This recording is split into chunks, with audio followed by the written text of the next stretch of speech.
Welcome back to the Culture Land Podcast, everybody. I'm Skyler, your host. I'm Alexis Romero, your co-host.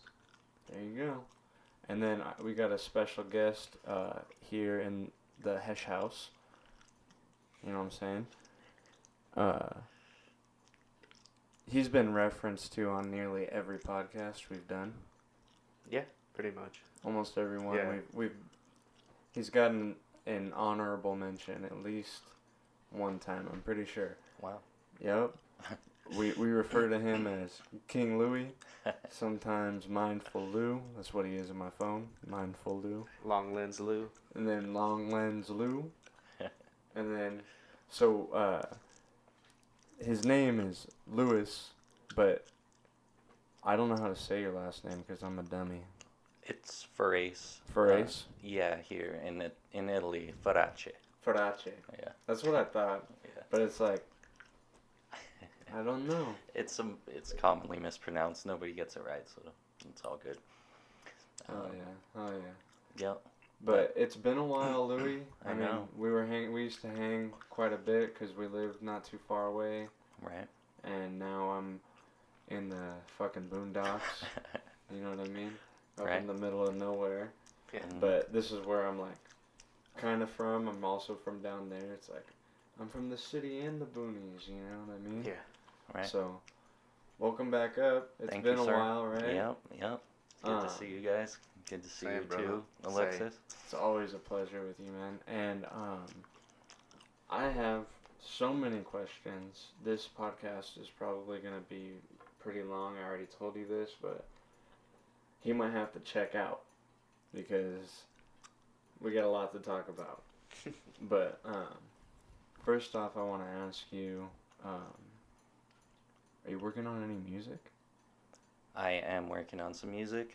Got a new album coming out probably at the end of summer. And it's looking like 12 to 14 songs. I'm doing that with my buddy Matt Flower, who I've been recording with for a while now. Has he helped you on any of your previous projects? Yeah, we did one album called Reemergence, which is Fire. Fire. No, I'm serious. I you already know. I'd be Thank bumping you. that shit. Thank you, brother. Yeah, so we did that album. It's up on YouTube. All the songs, you can find it. Is it on SoundCloud? It is on SoundCloud. It should be on all the platforms. We basically just make, try to make conscious music, tell stories, not necessarily about just my own experiences, but also through different lenses and perspectives. Yeah, you guys have you have a few songs where it's like, this is painting a picture, like in my mind. It's like the technology one. Like, Mm-hmm. Yeah. Yeah. Yeah, that's basically the goal of the music that I'm doing and that we do is to do exactly that, paint a picture in your mind so you can follow along and kind of see it as it's happening or as you're listening.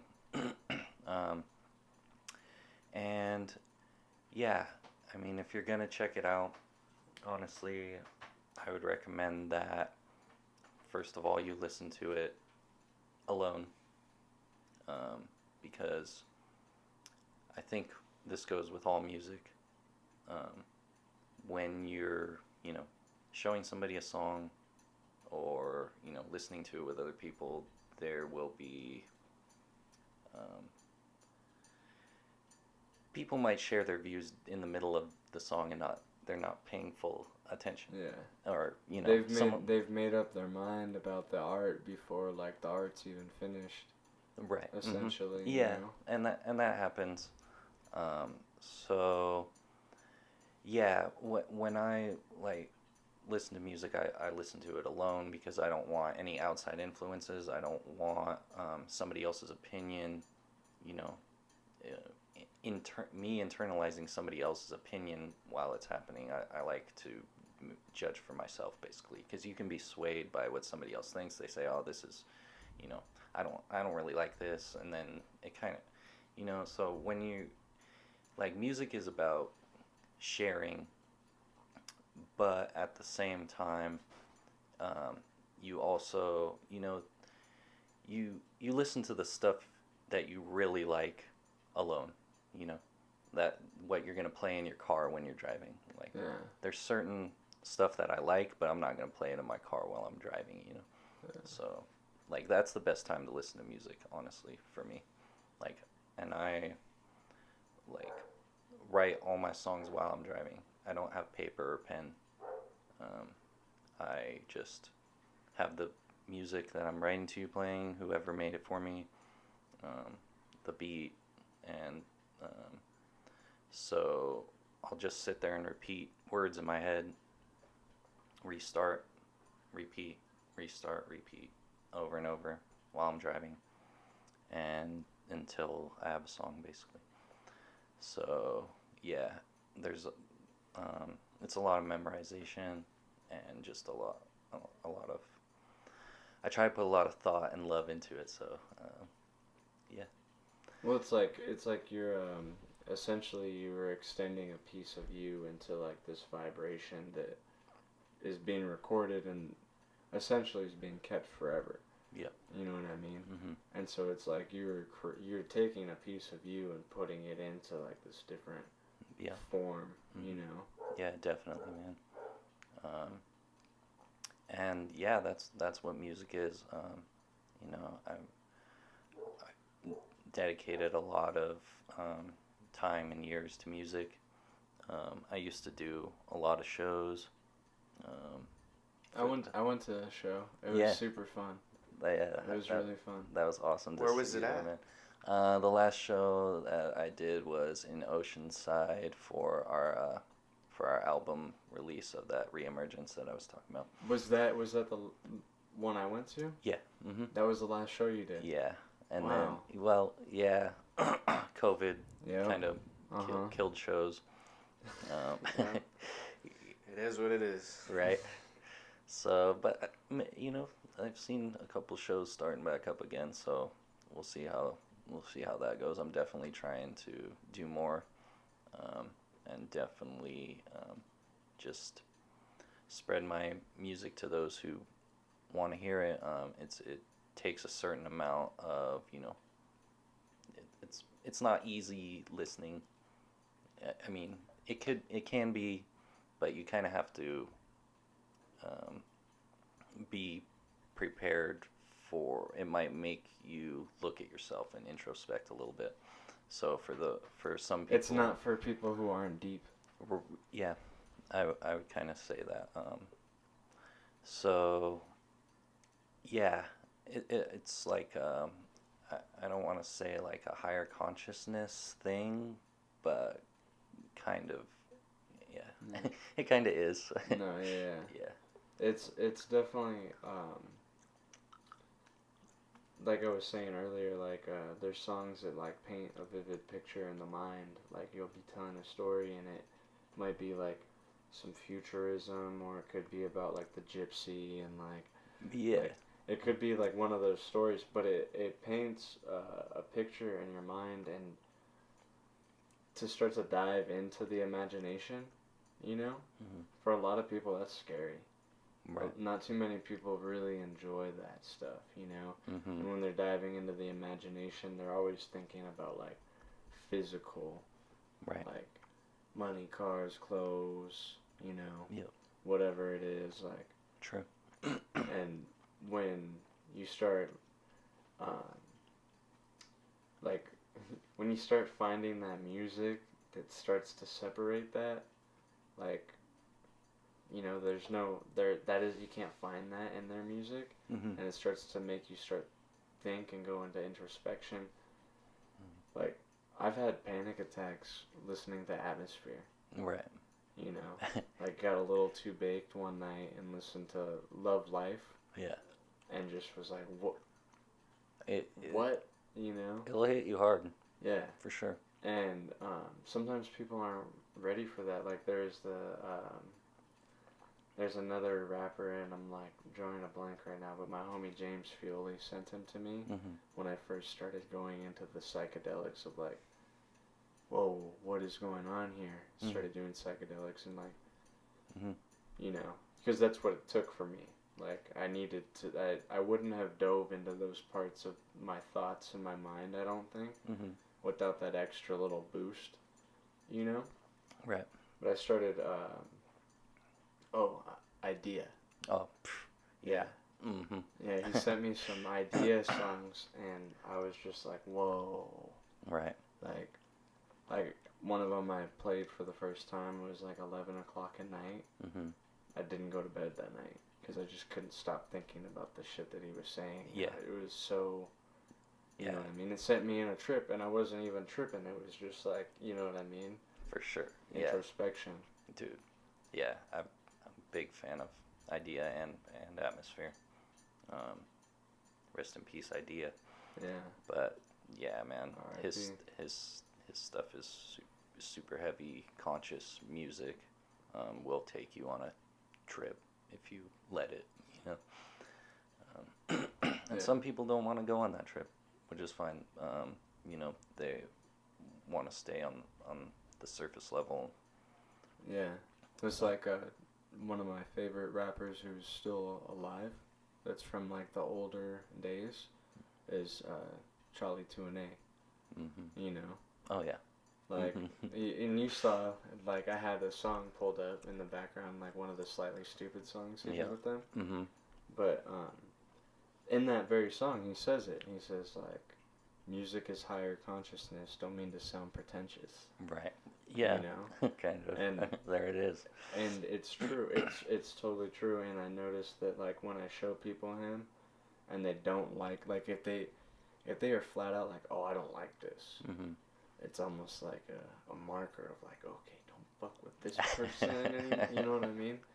Just because, like, I don't want to be around people who aren't introspective, because people who aren't could put you in danger. Right. You know what I mean? Like, not to get all weird and deep, but that's like, I'm, you know, very contemplative. I want to be around people who can keep up. Like, you know, there's a pace to my life, and you got to keep up, or we're all gonna fall. You know what I mean? And so it's like, definitely, man. Yeah. Yeah, there's certain people that you know, friends that you grew up with, and you still, you know, you can love them, but you can be far away. Yeah. Basically. Yeah. And no, you don't have to be right there, like, and watch it happen. Right. You know what I mean? Yeah. You can be the homie that still loves them and reaches out every once in a while, but isn't letting them, you know, bring you down. Yeah, and it's hard. Yeah. It takes a lot of years of practice, you know what I'm saying, before you kind of find that balance. Yeah. But that's why I remember being kind of young, and somebody saying, like, mentioning this person, I'm like, I don't really fuck with that person, and then somebody else saying, oh, and this person, I'm like, I don't really fuck with that person. And this dude, Brian, he was like, he looked at me, and it kind of put me into an introspection when he said this to me at the same time too. But he was like, you don't really fuck with anybody, do you?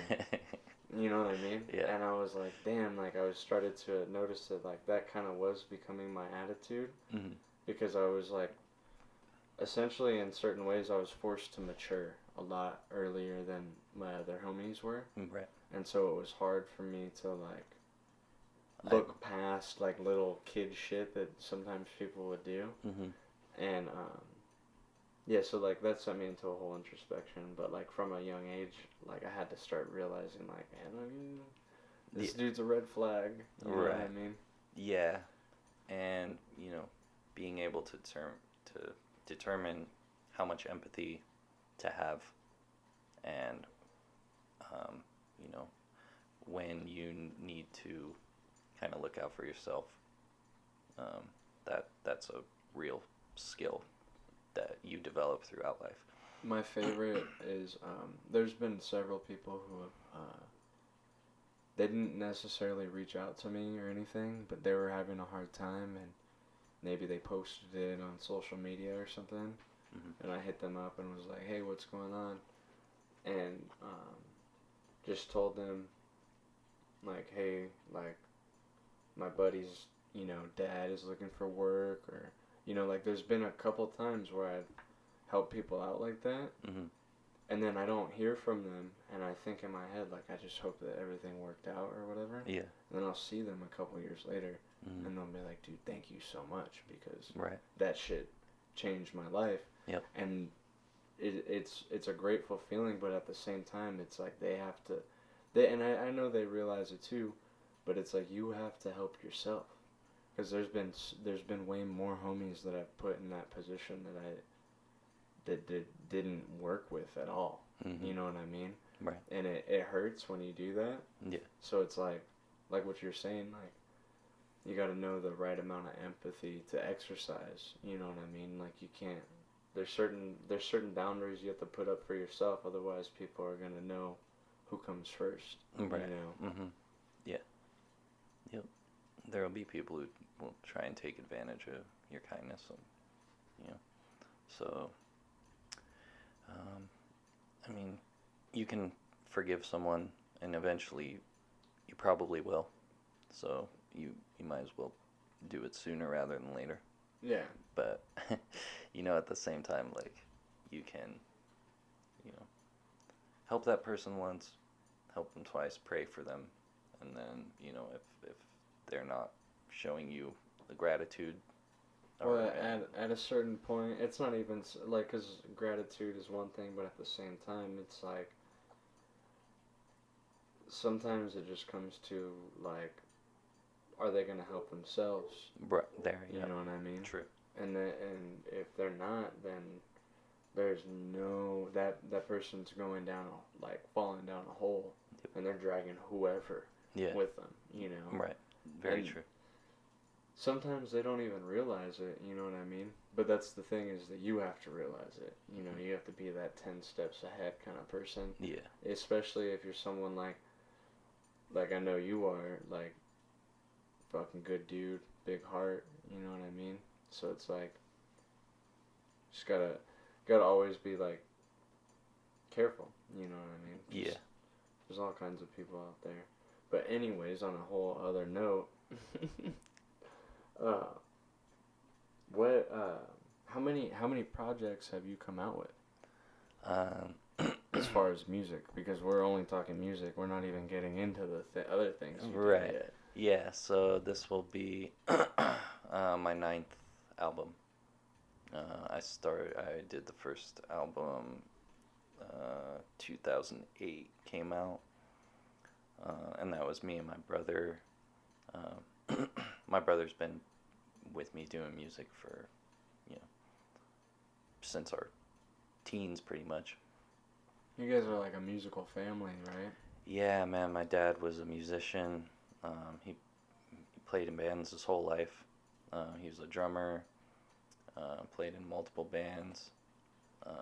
And my mom is a writer, writes books, and so I think I kind of got some of that, for sure. Yeah, and my dad being a drummer, having good timing, like, I think he passed that on to me a little bit. And for a long time, I didn't even show my dad my songs. I didn't, he's rock, 60s rock, super Beatles, everything Beatles. My house still is like a Beatles museum. But yeah, so I wasn't sure how he would take the hip hop thing. But then one day we were talking about music, and I was like, do you want to hear one of my songs? And he was like, oh yeah, okay, put it on. And then he sat there and he listened to it, and he said, I said, so what do you think? He said, that's the most I've ever heard you talk in in my whole life. Yeah. So he's like, that was great. I'm amazed. He's like, I didn't even know you did music, and I had been doing it for a while, and yeah, so that was really cool. And then I actually got to go to the studio with my dad and do a song with him, which was an amazing experience, just to have that family bond through music and have him play guitar with one of my songs. Yeah, I'm just really thankful for that. I'm really thankful overall. Just so I've been blessed in my life. I'm super grateful. But yeah, just. Did you ever work on a song with your dad? Yeah, we did that one song on that Reemergence I was telling you about, and yeah, I showed him the song, and I was like, "Do you think you could play guitar on this?" And he's like, "Yeah, let's go to the studio." And we went to Big Rock, which is off Deer Springs, like a big studio. He's like, "We're gonna go to the real thing." He's like, "I want to show you." Yeah, that's so sick. Yeah, that's sure. So fucking tight. Yeah, and so yeah, we got to record a song, and I'm super, super thankful to have that memory. So yeah, I'm just keep making music. I mean, I don't have like a huge fan base or anything. Like, not a huge following, but partly because I'm not good with this kind of stuff, technology. Promotion. King Louie, aka Isor, right? Yeah. He's not the networking type, as far as like the media, right? I would say that's pretty fair. Yeah, I mean, you're a really good dude. Like when one-on-one personable conversations. Yeah. Strong as a fucking wall. You know what I'm saying? Right. But like, yeah, I mean, kind of like sometimes with me, sometimes I'll just. There's more than 5 people and I don't know anybody. I just dissolve into like. You know what I mean? Yeah. So, yeah, for sure. I feel like that's part of being an artist in a sense. I mean, not always, not every time. You know, there's always going to be a different chemistry going on with everyone. Mm-hmm. But, you know, for the most part, like the artists are the wallflowers and shit like that. Yeah, I've actually tried to break out of that socially distant kind of thing I've been in since I was, pretty young. Yeah. And even like, I'd say about 5 or 6 years ago, even doing this, just talking on mic, and I would have to really push myself to do shows. Like I would be so nervous and just like have a sick stomach, like sick feeling in my stomach all day when I had to do a show. Anxiety. Yeah, just because so many people, like all eyes on you. Yeah. But people would tell me, like some people would really like it, and they would be like, "Yo, you gotta put it out there, because you're doing everyone a disservice if you're keeping it to yourself." When I fucking saw you rock that show, I was like, why in the fuck haven't I seen this fool rock a show before? Like, I was so high. It was really good. Both of you guys were like really good. That was. Thank you, man. And I want to see it again. Do another show, Louie, please. Hopefully soon, man. Yeah, hopefully soon. And we'll be right back after these messages. And coming up to bat now is the great Hambino. He has not hit a single ball all season. Let's see how the Hammy does tonight. So Hammy's going up to bat. The pitcher sees it. He's coming up. There he is. Yes, there he is. Yep. And he's coming up. And the pitcher sees him. And he looks back at Hammy. And Hammy looks back at him. And he hits. No, it's a foul ball, not again. The first hit of the season is a foul for Hemi. Can you believe it? It just happened 5 seconds ago, and it's breaking the history that we've currently gone. His only hit in the entire record of him playing has been foul balls. Poor Hemi. Poor Emmy. Be sure to follow us back on. Fucking fuck me in the fuckhole. Jose was tired. He had worked a long shift. It was time for him to go home to his beautiful wife.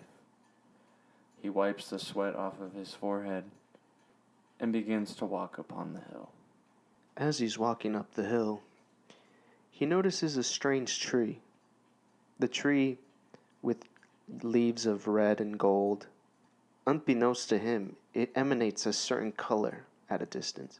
It shines brighter than any sun, any star, but it doesn't blind him. He wonders to himself as he looks upon this tree. Can I it?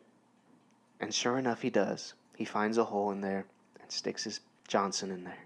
Upon his arrival in the tree, his wife appeared, extremely upset, discontent upon her face. She looked at him and she said these final words. I knew it. I knew it was the tree. You've been doing this the whole time.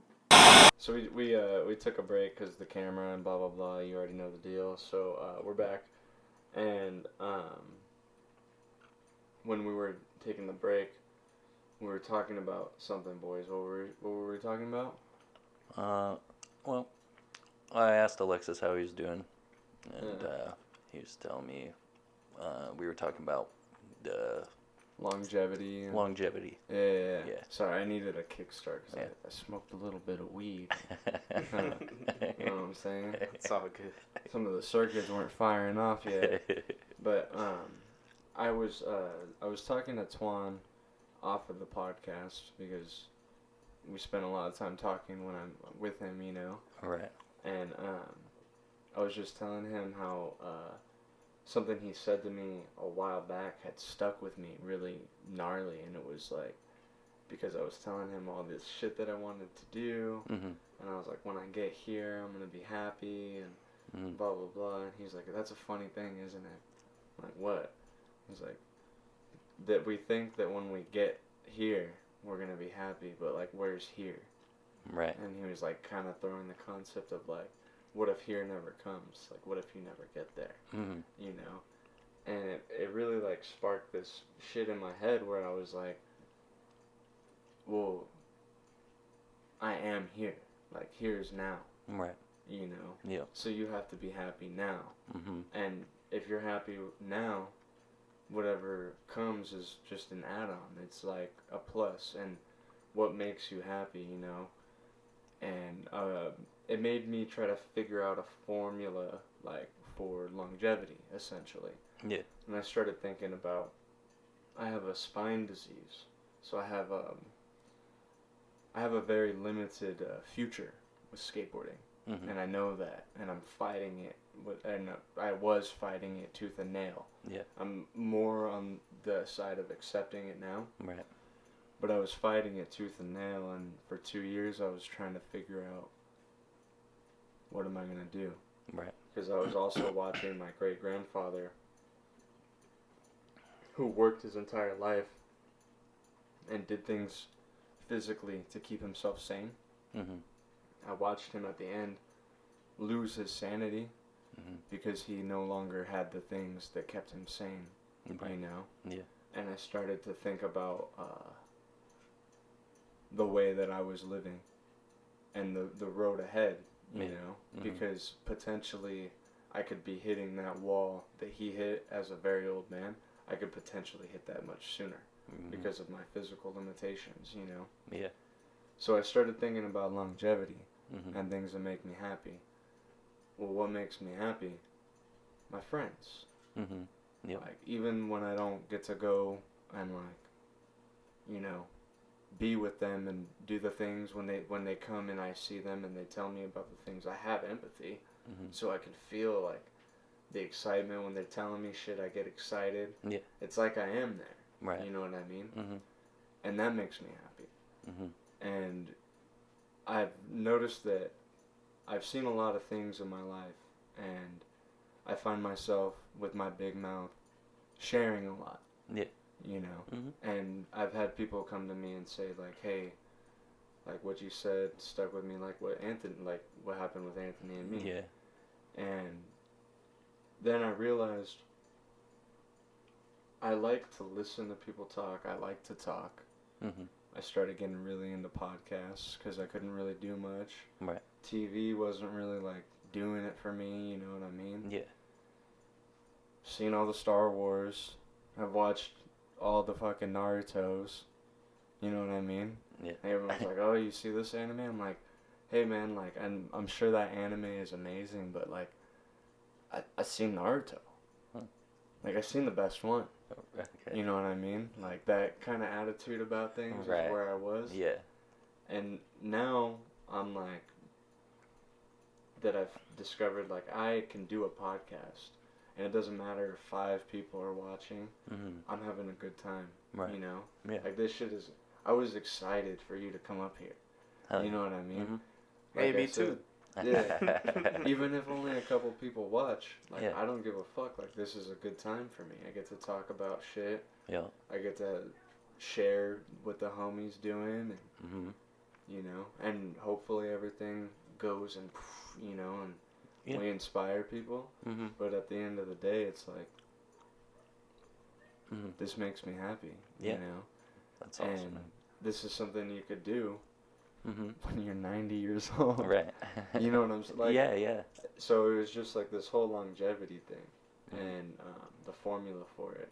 And Alexis is trying to find his formula, but I'm not going to speak for Alexis. Let's hear what Alexis has to say.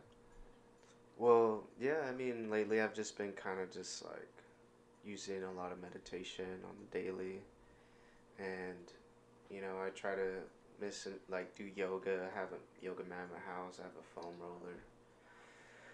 I take vitamins to help boost my immune system as well as my cognitive function. And honestly, I've just been trying to go back to my roots before I started skating. Like I used to love fishing growing up because my dad, he inspired me to go into fishing with him all the time when we were growing up. And then also I used to play instruments in middle school. I played bass for a long time. And then I've been getting back into that, and then picked up guitar maybe like 5 years ago.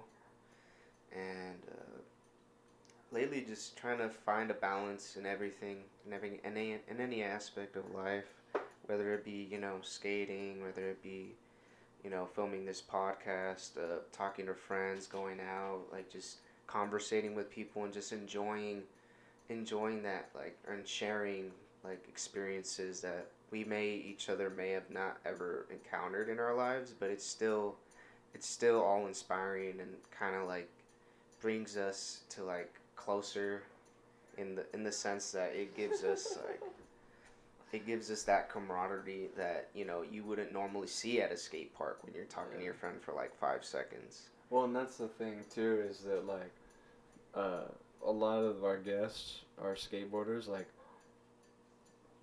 good old King Louie. He's a skateboarder, but the whole purpose of the podcast was like, yeah, like showcase the homies, which a lot of them are skateboarders. Yeah. But a lot of the homies do other stuff too, like make music, paint, Right. right? Movies. Movies, all kinds of stuff, man. Yeah. And so I was thinking about it, and we live in this crazy place where like you can go to any corner of the United States and find like a group of artists and stuff. Like, it's happening everywhere. Yeah. But in California, like, because of Hollywood, you know, there's this huge thing. Like, everybody, like Damo Genesis has a song, And in that song, he's like, I'm from California, where everybody's got a story, you know, and it's true. Right. You know, everybody's like, there's an air about people here, sometimes of, like, not the best nature, but there's so, like, this place bleeds culture of, you know, all kinds. Yeah, diversity. Know? Yeah. For sure. And again, you can find it anywhere, but for whatever reason, Hollywood, because of location, you know, there's a trend set that happens there. Then there's trend sets that happen in New York and other places too, but we live in culture land. That's what California is. Yeah. You know what I mean? Yeah. And that's what, like, that's what this is. And the whole culture of California is, like, when you think about it, if you talk to an outsider and you tell them, like, oh, I'm from California, the first thing that they're seeing is in their head is beaches, you know, palm trees, right? Right. They're seeing fucking movie stars start popping in their head. Yeah. Maybe some surfing, skateboarding. Right. Like, these are things that naturally, like, you know, even, like, the outsider, like, perspective, like, that's what you know, think. But then, you talk to people, and it's like people who don't like stereotypes are like, oh, California, not everybody rides a skateboard. Everybody who lives here and grew up here has ridden a skateboard. You know what I mean? Like, they might not ride a skateboard now. Yeah. But, like, everybody used to skate. You know what I mean? Everybody's done it. Everybody's, like, rode the scooters and the bikes and all this shit, but... Yeah. I mean, even the cops who give you tickets for skateboarding will say, oh, I used to skate back in the day. You know, you're like, oh, thanks. Yeah. That makes me feel a lot better. And the chances of you catching a cop out in, like, Missouri or some shit. Right. And being like, oh, I used to... Yeah, right. You know what I mean? Not to say that it's not out there, but the chances, you know... You have a better chance of getting arrested for skating outside of California. Yeah. You know? That's true. Yeah, that's another... Yeah. It's because it's so part of the culture, like... Yeah. In San Francisco, there's signs in some streets, like, no skateboarding. Because people, like, bomb the hills, you know what I mean? Like, all the time. Like, I've been out there in a car and just seeing people... I'm like... Yeah. That's gonna be us in a couple hours. You know what I mean? Like... Right. It's just... we live in a different land, essentially, out here. And that was, like, the whole point of the podcast. It's not just to showcase skateboarding. I want to showcase... Like, Tuan was on here talking about Caged and Wild, his movie that he's coming out with. Yeah. And... It's crazy. Did he show you guys the preview for it? Or? Yeah. Yeah. It was so good. Right? Yeah. Yeah. I'm excited. Right. Fuck, that was so good. He was sitting there the night that I was telling you about, like, we were sitting there and we were, like, talking, and he was showing me movies and all this stuff. He had the cut up. He had it up there, and I could, like, the hairs on the back of my neck, and, like, I got the goosebumps. Yeah. And he was, like, looking at me, like, he was wanting, like, I could feel like if I begged him to play me the cut, I would have got to see the cut that night. But I was like, I can't do it. I was like, I don't know. No. You know what I mean? But I'm super excited. I want to see it with other people, you know. I want to get that, like... Dude, I want to go to the premiere. That'd be so sick. Yeah. Yeah, we should all go for it. I'm gonna go for sure. Yeah. 100%. I'll fucking go too. Yeah. I'm excited. Yeah. But yeah, I mean, and then we didn't even get to touch on all the shit that Tuan does too, you know, because he paints too, and he makes music too.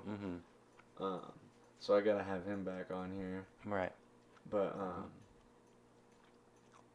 yeah. So you guys, he mentioned you in his podcast and how you guys were doing Mindless. Yeah. And he was very forward and thankful for you, because he was essentially saying you were like the backbone that was like keeping everything together. because I know Twan and I love him so much. And his brain, he's like me. Like, he's just like me. We're precise, but we're also very scattered at the same time. There's like a chaos to us, you know? And listening to him talk about it was very interesting, because it's like,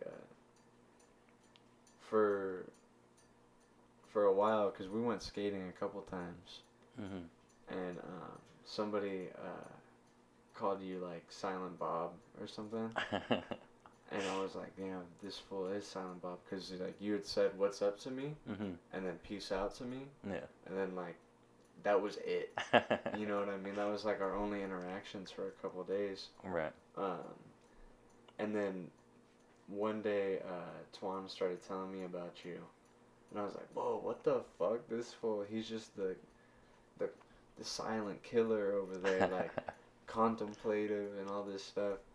And when I got to know you, man, like it was really dope, and I'm really grateful for you and Twan and what you guys did, and Mindless and all that stuff, because I mean, you guys inspired me and kind of like kept me like on my toes of like, I want to, you know, like, like, hey, these are the homies, but like, right, what's up, you know what I mean? Like, yeah, a little bit of what's the word for it, like almost like adversaries, but like homie you know what I mean? Right, like right. The friendly competition. Yeah, like, yeah, The for rival. sure. Rivals. But we're all homies. I mean, no, we're all 100%. yeah. Yeah. But Like, you still have that, like, I know what you're saying though. yeah, when we were filming and stuff, I would be like, yeah. Man, I want to get that angle. yeah, For sure. Why didn't I think of that? But what was that whole experience like for you, like Mindless and doing that with Twan and everything? Like, yeah, man. That was a really fun period in my life. I mean, I've started skating in 1996. So I don't even know how long that is. But 24 years. yeah. So I've always been skating for, you know, since the beginning of high school. Skating, it was, in the 90s was different than it is now, obviously. But yeah, so I always loved skating. As soon as I saw some kids in the neighborhood jumping off a ramp, I was like, boom, that's what I want to do. Like, immediately, like, I'm gonna do that. Like, nothing's gonna stop me. I begged my parents to give me a skateboard. My dad took me to a skate shop, got me a board, and I practice every day, like, literally, probably every day, all day. Like, I had to learn every trick, just by myself, even in my driveway. I was like, okay, ollie, okay, 180, okay, just like, you know, that's how it goes. But yeah, and skateboarding is just such a freeing experience, different than all other sports, because you can just have fun even by yourself. You don't need a team. But to have that team element also makes it a lot more fun, because you're vibing off everybody. They push you forward. Yeah. And it's essentially kind of like what I was saying too. Like, yeah, when you have a team, there's always gonna be those two dudes who are like in this constant like competition, you know, for footage and stuff like that. Yeah. And they're like building each other up and making each other better, you know? Yeah. And I'm sure every skateboarder watching this has a similar experience, because that's how it goes, you know? Yeah. That's just how it is. Everyone's got a similar thing if you skate. But so doing mindless, yeah, it was really fun. We took a few trips up to San Francisco, which was awesome. We made skateboards, which I had never done before. Like, we made the graphics, pressed them, made our own press, and did our own grip tape. Stencils, cutting out stencils and spray paint and stuff. And yeah, I mean, overall, just super fun.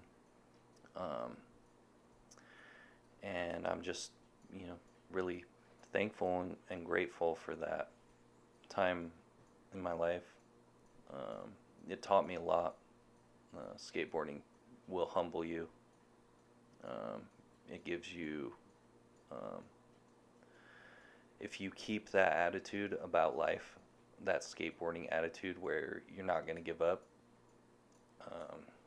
and you're just going to keep trying, that's definitely a positive aspect of being a skateboarder in life.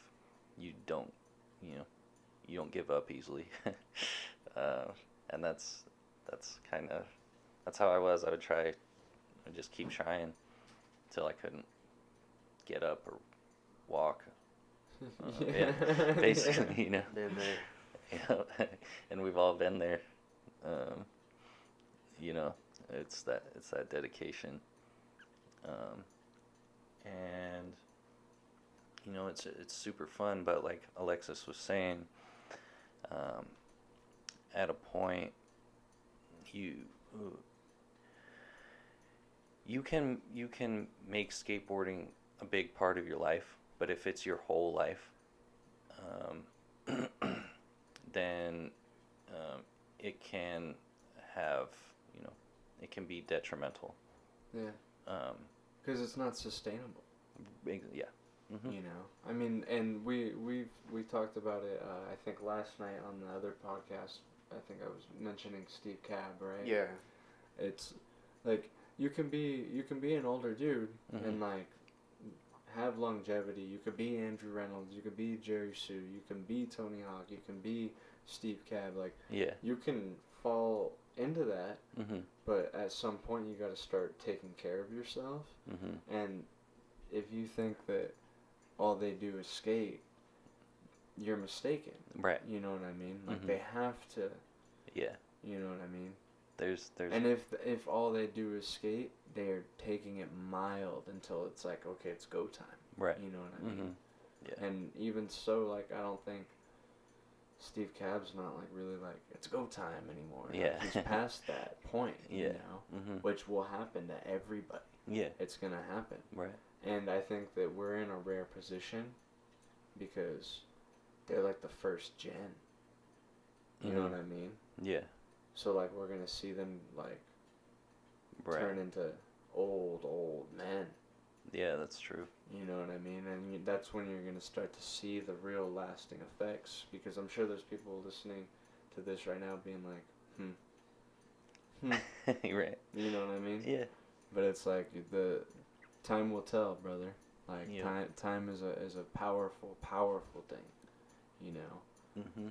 And living your life for longevity is like it's the best thing, especially if you're selfish and you only care about yourself. Like, you better start taking care of yourself. Yeah. You know. Right. I mean, shit. Yeah.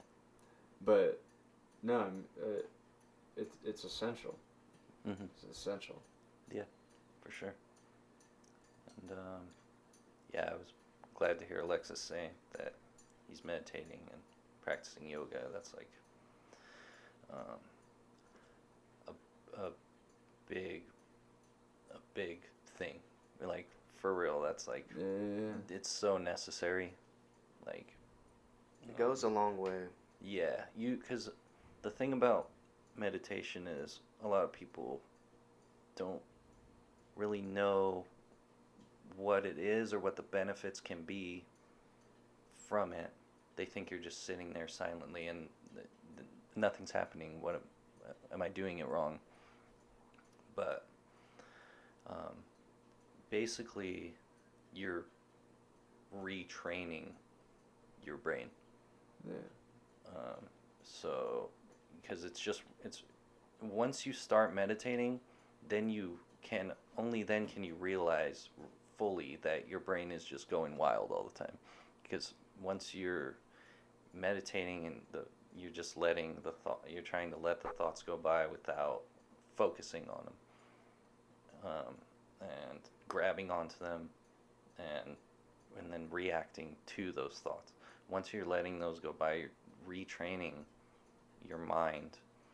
Well, and I think that another thing that's important for people to understand, which is something that I only understood from reading one of Helena Blavatsky's works, Mm-hmm.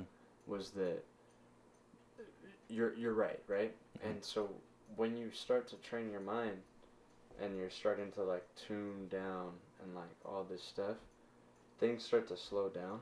Mm-hmm. And I think that like when things start to slow down, people start to get scared. And Mm-hmm. so they just revamp it up without even essentially realizing it. Mm-hmm. And that's the like whole like, oh, I've tried it and it doesn't work, nothing's happening. Right. It's because they're not letting themselves calm down. Mm-hmm. They're constantly putting themselves in this like hyper tense state. Right. Because that's what it is. It's almost like a hypertension of the mind. It's not even a hyper awareness sometimes, because some of these people are not aware at all. Right. You know, Mm-hmm. it's just putting your brain like and overloading tiny parts of it, and that's the whole problem, is that when you're just overloading all these tiny parts, right? Mm-hmm. When you start to meditate, it starts to like, you know, everything starts to be less condensed. And Mm-hmm. it starts to, Yeah. you know, and that feeling for somebody who's maybe not trained, maybe not versed in the literature, has no idea what they're expecting.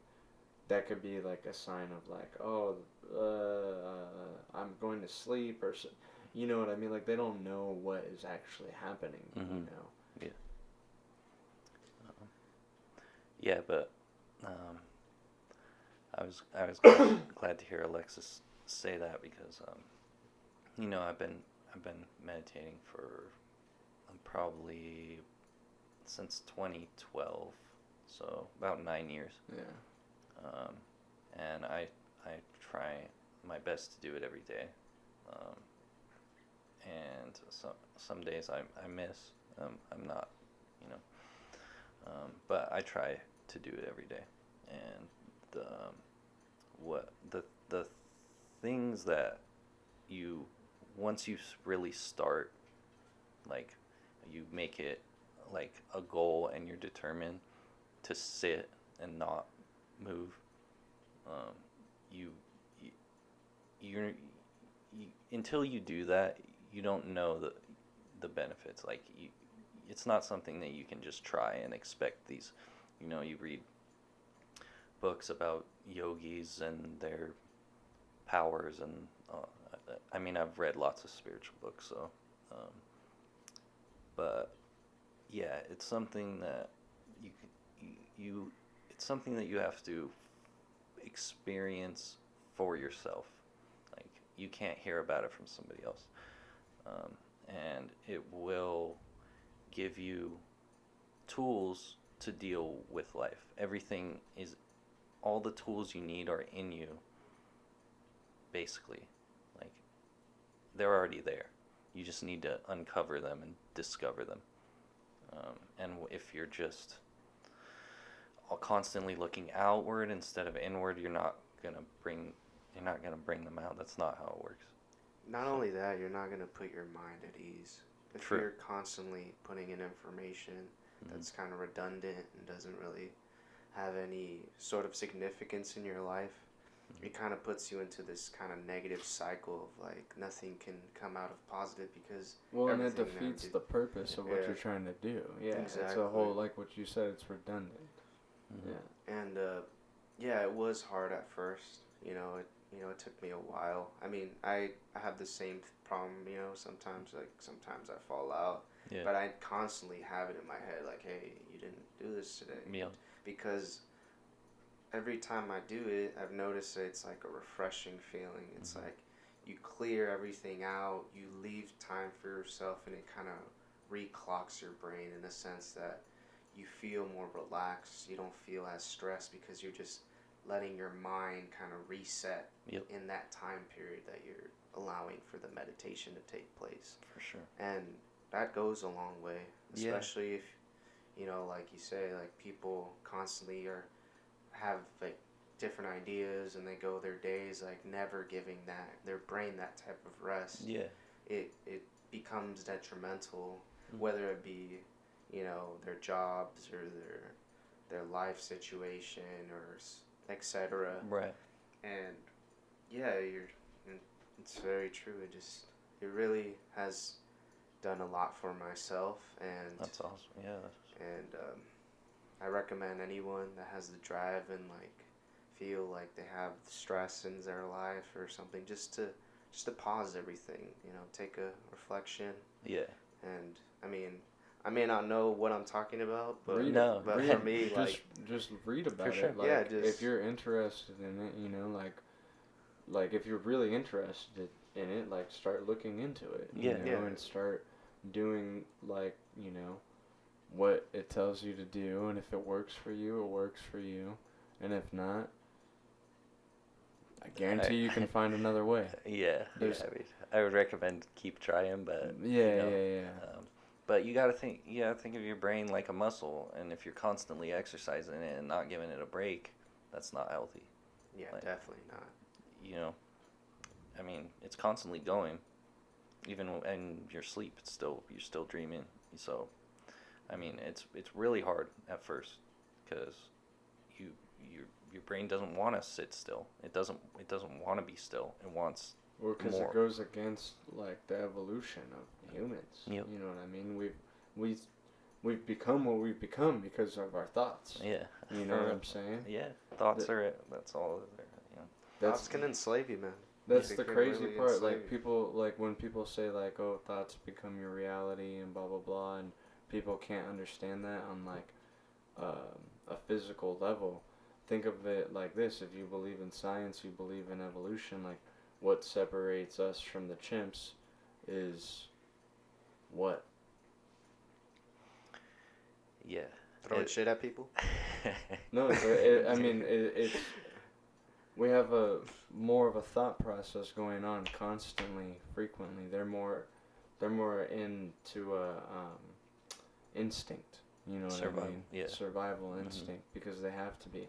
But for some reason, we have more thoughts. Like we decided to do caves and shit. Right. You know what I mean? Like, these fools are still out in the fucking trees running around. Like, we went beyond that, and to think that it wasn't because of thoughts. Right. Because somebody had the idea, like, I don't want to do this shit anymore. And then eventually the idea came into, like, well, I don't want to pick this fucking shit in this field anymore. I'm going to, like, trick this guy into doing it, and then you get the money system. I'm not gonna throw my shit at other people anymore. Well, that's happened that's yeah, that happens way before, you know. But that's essentially how civilization like started. It was people had ideas. Yeah. And so in turn, thoughts create reality. Yep. So that's a physical way you can look at it, but a lot of people, you know, they want to like act like, oh, I believe in science, but no, you don't, because this like, break it down, like, scientifically, like, we wouldn't have civilization without the mind that we have, you know, we wouldn't have all these things, so, like, the thoughts do create reality, you know what I mean? Essentially, they are one and the same, like, we can't, like, the brain perceives color, and this is allegedly an adaptation we've built to survive. You know what I'm saying? Yeah. Because allegedly there's animals that like can't perceive color. They just see like a gray scale, right? Black, white, gray scale. Then there's animals that see heat signatures, like reptiles. They see they don't see the world that they live in is different. Like, they don't see this world that we're in. Right. You know what I mean? Mm-hmm. And we'll be right back after these messages. In a world of uncertainty, one man stands above all. I stand above all. He stands above trees. I stand above trees. He stands above tall buildings. Look at these tall buildings I'm standing above. And even little toy cars. Vroom, vroom. Look at my little toy cars. I'm above them. So this summer, get ready for the Hollywood transcendent movie of all time. Phyllis Joseph in Above Man. Why do you think you can do whatever you want, young feller? Well, because I'm the above man. I'm above all of you. His narcissism will make you love him. Look at all this stuff I'm above. I don't need anything. His ego will make you cry. Look at all those losers going to work every day. I'm above that. No, he's not. His pride will overjoy your hearts. I don't need you. I'm above that. Hold on to your horses, because Phyllis Joseph is coming soon. June 4th, 2023. This film not yet rated. Hello, Alexis, can you hear me? It's urgent. You have reached an automated voice message. Man, these kids with their technology these days, I can't even catch up to them anymore. Grandpa, can I just watch the Cultureland podcast, please? Alright, put it on. So, since we're on the topic of, like, meditation and things of that nature, you and I talked a couple of years ago about the Self-Realization Fellowship, right? Because I was, like, interested in going, and, by the way, I still haven't gone. Well, I'm sorry. But, I was asking you about it, and you started, you've been there before, right? And you were kind of telling me about it. So are you interested in kind of like just revamping that conversation? yeah, I could talk about it a little bit. So, Self-Realization Fellowship is it was founded by Yogananda, who came to America in the 40s to spread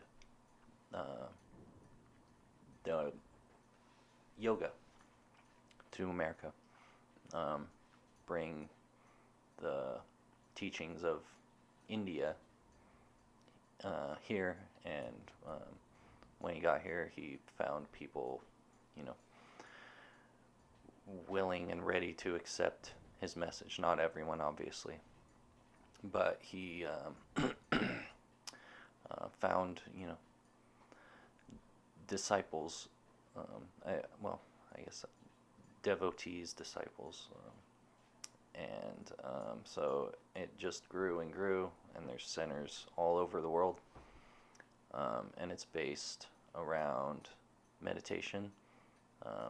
They will teach you how to meditate, and if you take the lessons, they send them to your house. Then you can learn more advanced meditation techniques. And so the one that I go to the most is in Encinitas. It's Swamis, and that's why they call it Swamis. Is because of Swami Yogananda. And so when you drive by Swamis and you see that, the big golden lotus temple, that's Self-Realization. So and it's there's like the meditation gardens. There's too, a right? meditation garden, super nice. Just so. I've been there multiple times. Okay. I've never been there. Oh man, you gotta go. I'm down. Yeah, it's Let's closed. go. It's closed right now. Yeah, 'cause COVID. Yeah, but hopefully it'll be opening up again soon. And yeah, so I've been, I mean, my family, my dad moved out here from Connecticut after he read Autobiography of a Yogi, which is the book by Yogananda. And that book will change. It changes people's lives. Like the Beatles, have Yogananda on Sgt. Pepper on their album cover. Elvis went to self-realization. At the very least, it's like if it doesn't teach you, or like it's just like reaffirmations almost in a sense, Yeah. Like, I mean, if you're open to that kind of stuff, like, which I feel like you'd have to be to like want to even read that book. You know what I mean? Yeah. But if you're open to it, I feel like it's something that will hit like anybody. Even if you're somebody who's like you're already pretty well versed in like things, and you know what I mean. Like, if at the very least it's just reaffirmations. Yeah. And yeah, I mean, so.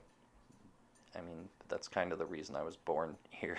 My dad wanted to come to Encinitas. He thought that, when he got here, after reading the book, he thought he was going to come to a town of enlightened, people. Yeah, and he said he got here and it didn't meet his expectations. But, so yeah, it's always been around my family. It's not, it's not a religion. It's all religions. You can go there from any religion: Christian, Catholic, Buddhist, Jewish. It's essentially Freemasonry without all the fucking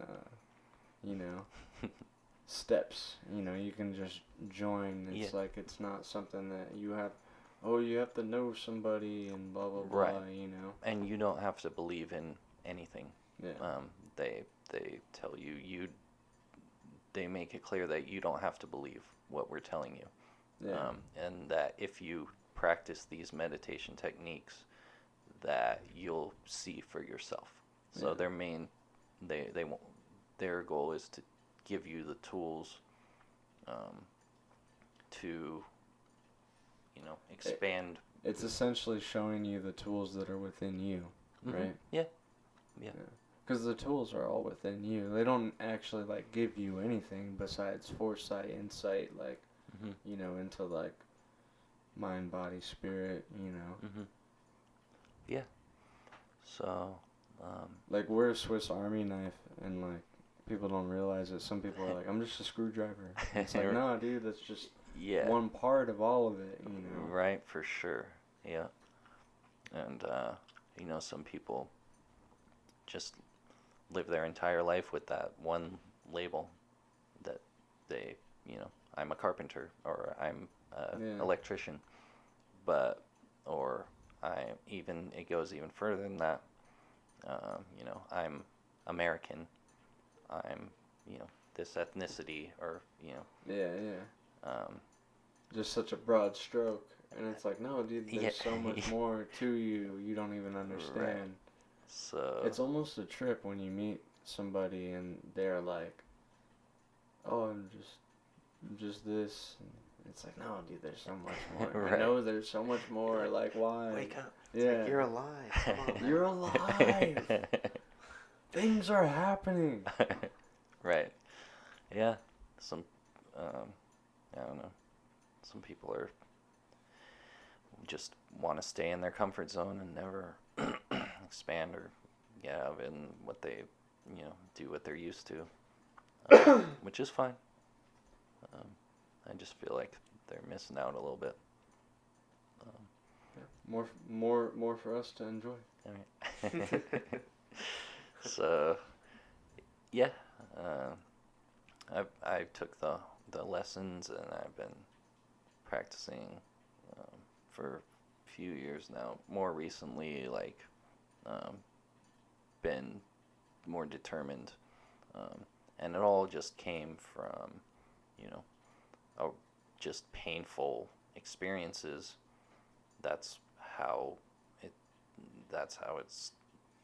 That's like pain is the wake up call to, like, okay, this isn't working. Like, I need to do something else. Like, you basically surrender to the pain. You're like, this is too much. I can't handle it. I need to find something else. And that's what it takes to turn some people to. Yeah, sometimes you have to hit rock bottom. Yeah, for sure. Mm-hmm. Yeah. Unfortunately, that's how it went for me. And I won't really get into a lot of it, but I broke my ankle, couldn't skate, and I was going through some deep psychological trauma. Yeah, for sure. Like, just and so I read that book, Autobiography of a Yogi, and I was like, oh, this is it. This is like, there's more to life than, there's way more. Like, there's so many possibilities, and just like, I like read it so quick that I just, as soon as I finished it, I like started reading it again. And then, yeah, I just got super like, okay, like, all this is possible through meditation, like, and then I thought it was going to happen really quick, like, okay, I'm going to be, you know, but it's not like that. It's a lifelong process. Yeah, I mean, that's that, I guess. Well, it's like, how do you feel, because I'm pretty sure you're not like a religious person. Right, no, I don't categorize myself by a religion. Yeah, no. Which is good, honestly, I feel like. Yeah. Not to say that religion is bad, but I feel like some people really need it. Yeah. You know? Oh, yeah. But I feel like we are progressing towards a time where maybe a new one needs to show up, you know, or something, kind of like. But how do you feel about the Buddha? Well, I mean, the Buddhist teachings are the basically, in essence, the same teachings. You know, it's the Yoga Sutras, and it's the same teachings as Jesus taught.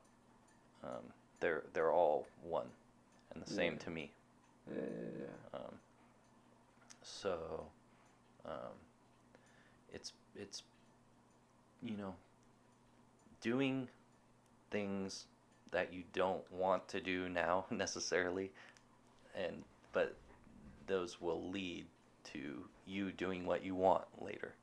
That's the principle that I'm starting to get through my head, and that's like how life works. Basically, you do things that you don't want to do now, that you're scared to do, you're afraid, you don't know how it's going to work out, and you do those things, and you realize, oh, it wasn't that bad. I conquered that. I got through it, and now I'm moving forward in this positive direction. Not that you don't want to do them. Like, we all have this goodness in us. Like, we want to do good. But, you know, making yourself sit down to meditate when you don't feel like it, or, you know, looking deep inside to see what your problems and issues really are. And there's some that are just, you know, super scary. I can't face them all myself, and I'm not claiming that, you know, it's like I'm any different, or, you know, we're all the same. But it's just how how you face that, you know, how you face life and your attitude, I guess. So I guess you asked me about Buddha. Sorry. Yeah. No, you're all good, man. It's still all good stuff. I can cut it in there somehow. Yeah. Okay. But yeah, I mean, essentially, it was a very vague question, and that's kind of like my bad. You know what I mean? That's all good. Supplying such a trash question, but it's not. It wasn't like specified. It wasn't specific enough. But it's like, what do you think? Because a lot of people in the Western world, which is the world we live in, if you're not following, things can be misconstrued. You know what I'm saying? Mm-hmm. Like out here, we talk about, when you hear somebody talk about Hinduism, Mm-hmm. they talk about it like it's one thing. Right. And it's not one thing. It would be equivalent to if you said Judeo, right, Christianity, Catholicism, Islam, and like basically all the ones that follow like under that, like, you know, the others, right? Right. Is like if you said all of those Mm-hmm. were the same religion. Right. Or like maybe if you said, you know, skateboarding, but skateboarding also has, you know, ledge skater, street skater, vert skater, all these different elements. So when you don't know about something, you tend to generalize it. Yeah. Yeah. So. And so the scriptures of Buddhism can be found a lot more prominently in the West than Hinduism, Mm-hmm. right? And so for people who don't know, the Buddha, Siddhartha Gautama, was a person who really existed, Mm-hmm. 100%. Like, he's documented. It's Right. like it's undeniable that this person existed. Maybe some of the stories and things that he did, you know, have been exaggerated. Maybe, you know. Right. However, whatever you believe, like, there's no hatred there or anything. Mm-hmm. 'Cause I personally think it's irrelevant to like who you are as a person, you know. But he abandoned, essentially, the Buddha was a lot like the Christ figure because he abandoned Hinduism, Mm-hmm. you know, which is a very, very vague statement again. Mm-hmm. And he walked the earth, essentially, Mm-hmm. and people decided to follow him. Mm-hmm. And then the followers, after his death, you know, the followers decided, you know, this is the religion, essentially, you know. Mm-hmm. But he traveled far and was impactful, and it's almost like, yeah, it's like they mirror each other. The story mirrors each other with Mm-hmm. minute, detailed Right. differences, Mm-hmm. right? Yeah. But what I was essentially like asking is like redemption wise, like I don't know if you're completely familiar with the story of the Buddha, but when he did become the Buddha, when he decided he was no longer Siddhartha Gautama, Mm-hmm. and he became the Buddha, Mm-hmm. he abandoned a family. Mm-hmm.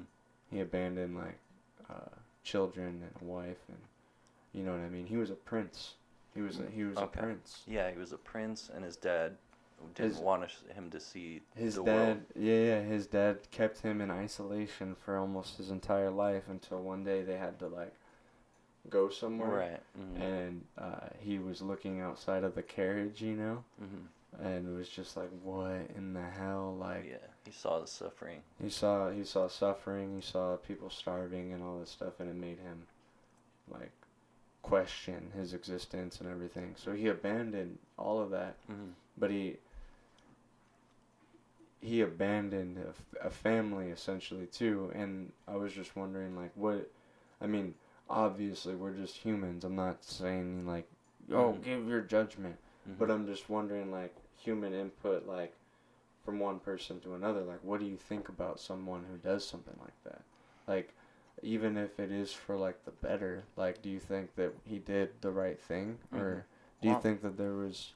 Yeah, that's a tough one. Yeah, I mean, it's not. If it is necessary for you to be if that's your focus and you're seeking enlightenment, then if you have to leave your family in order to do that, then that's the only way it could be justified. But it's not completely necessary. Like, you can be a household figure and still reach higher states of being and consciousness. Like, so in his case, in his rare case, yeah, I mean, he was justified. Because he had to experience the world, essentially. Yeah. Like, in the sense, and like, okay, I get it. Like, and honestly, Louie, I'm asking you this because I've tried to have this conversation with somebody.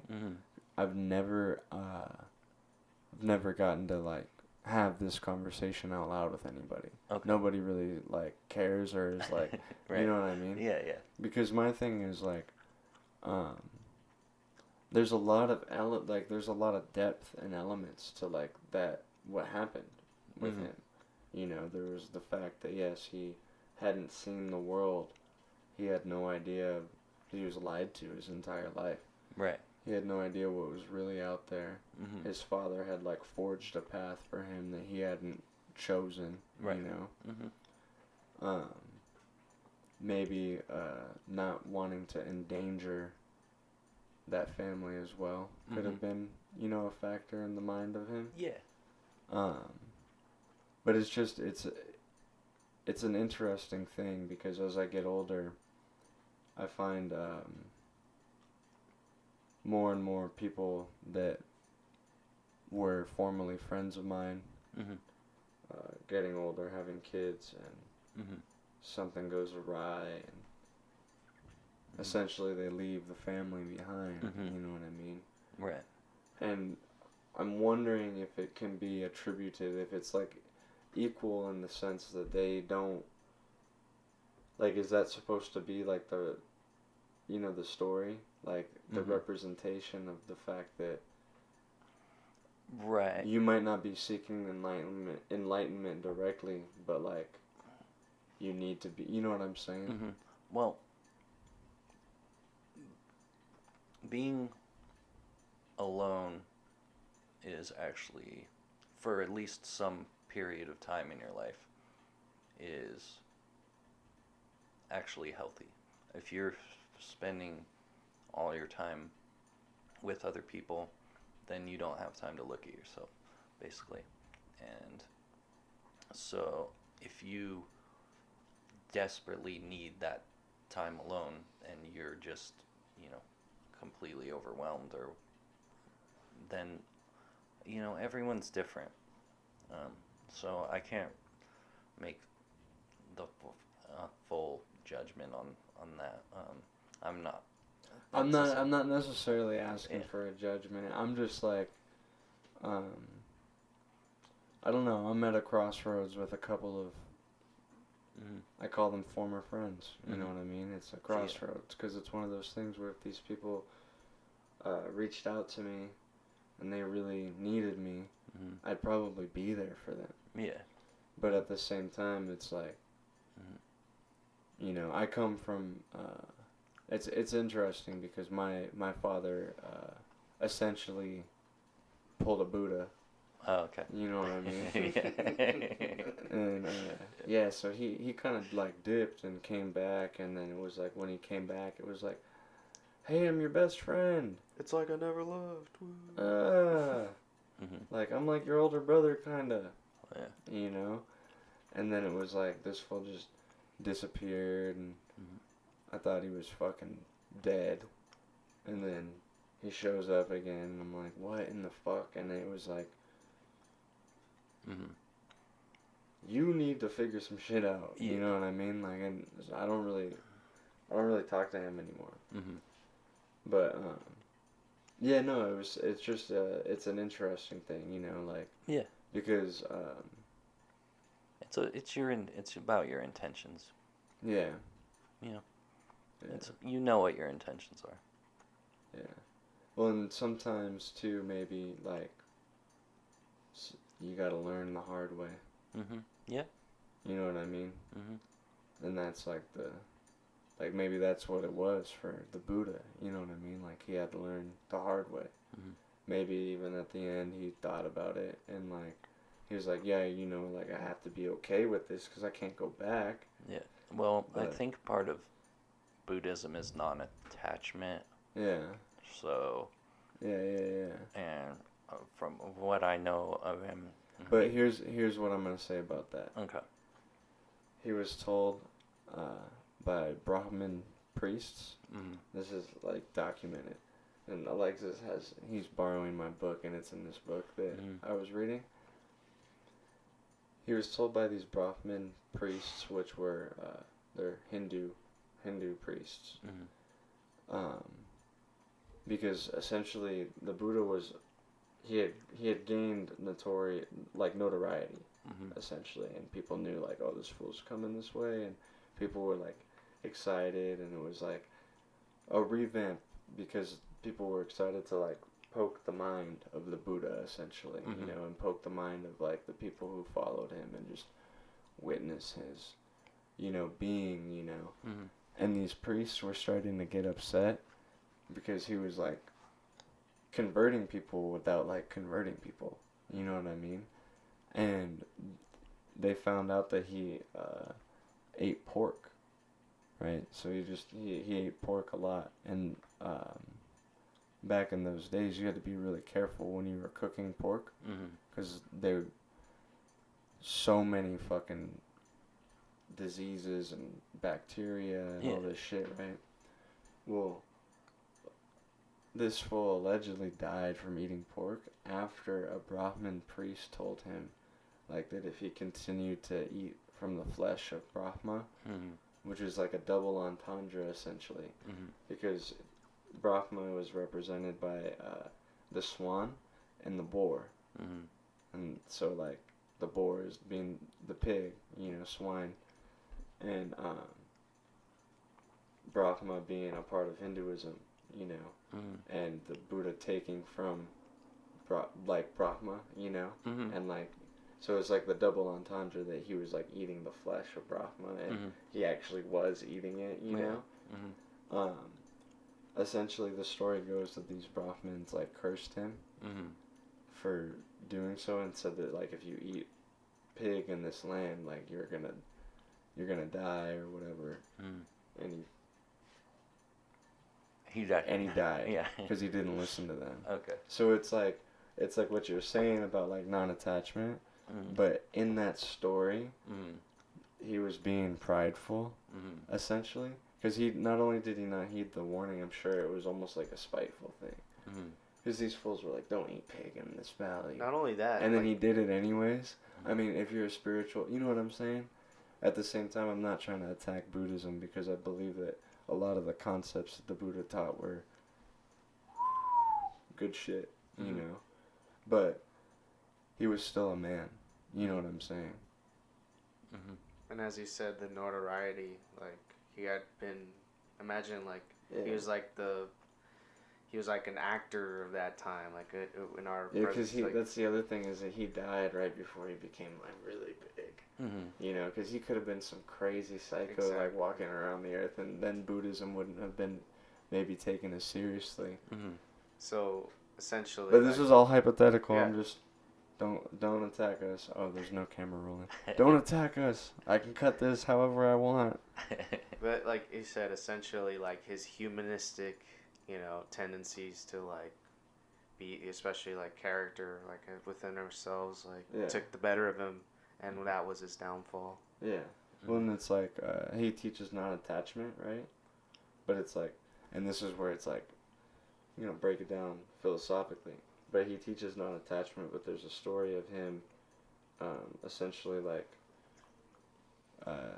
converting a prostitute, and he doesn't like sleep with her or do anything with her, and she ends up like becoming a monk and following him, and becomes one of his followers. And that's like the story, but the whole concept is like people argue like why would he go in there? Mm-hmm. You know. Right. And if is it one of those things? But it's like we don't know because we're not him. You know what I mean? Right. He could have been like, I want to know what the fuck it's like to be a prostitute. Like I'm gonna ask her some crazy question. You know, it could have been something like that. Yeah. Or it could have been. Or it could have been like a test, like how they say that was it Gandhi? I think somebody or the Dalai Lama. Mm-hmm. I think it was the Dalai Lama. Used to lay with women Mm-hmm. in bed Mm-hmm. and not do anything. Mm-hmm. But it was like to, you know what I mean, like. Yeah. But even that kind of a thing. Mm-hmm. To show non-attachment is an attachment. Do you understand what I'm saying? Like, in a sense, you know what I mean? Because it can be a sense of pride. Like why and that's why people are hating on the Dalai Lama. Like why lay with a woman, other than to prove to yourself that. Mm-hmm. But if you know, like why would you? You don't need. That's an extra step. Like you don't need to do that. It's unnecessary. Yeah. Like why thwart with. It's like dancing with the devil. You know what I'm saying? Yeah.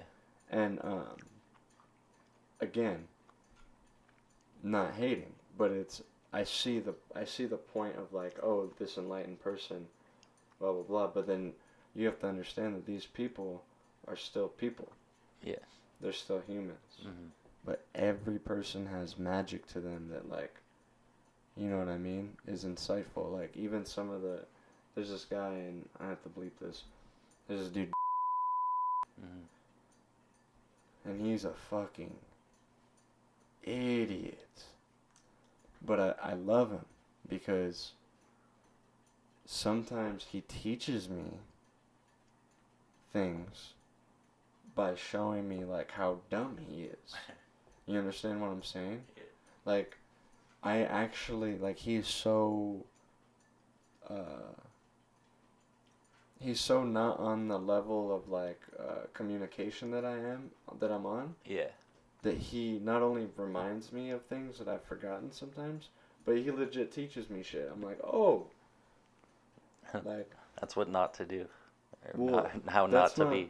That's not like yeah. That's what not to do, or like, oh, there's an easier way. Sometimes he's taught me like there's an easier way to convey an idea. Oh, yeah. You know. Because Right. he's kind of simple, Mm-hmm. so I'll be like, you know me, Right. and like talking, like just talking, and he's like, yeah, that's all you had to say. Right. He's like, everything else is like, he's like, honestly, bro, that's all I got out of the conversation. Right. He's like, everything you just said, all I heard was blah, blah, blah, this, and this. Yeah. That's all I heard. Right. And we were talking for like 5 minutes, and I realized, my bad. And we'll be right back after these messages. Hey, what's up? Hey, dude. What's good? I just saw Above Man. Fuck, dude. It is so good, bro. Way, way better. Way better than Mulan. Damn, really? I did see the trailer. It was pretty good. Yeah, I mean, like, I knew it was gonna be one of those movies that's horribly bad, you know what I mean? But, like, it was actually really good. It made me think about myself a little bit. Like, maybe I'm an egotistical asshole, like that fucking Phyllis fuck. I had a couple, whoozy whatsy drinky poos, so, I just want to let you know, man, it's worth the watch, man. Above Man. So. Hell yeah, definitely gonna check it out. Cool. I mean, he stands above trees, buildings, and small toy cars. I know, dude. He stands above way more than that, dude. You don't even know. But, I'm gonna go to the bar with Dom, so I'll catch you later. Alright, sick. See you later. Man, time to watch some good old TV again, but as always, there's nothing to watch. Grandpa, I want to watch Cultureland podcast again. I thought you said you liked it. Yeah, I do like it. Those boys are on to something, and I'm sure I'll figure what. Yay!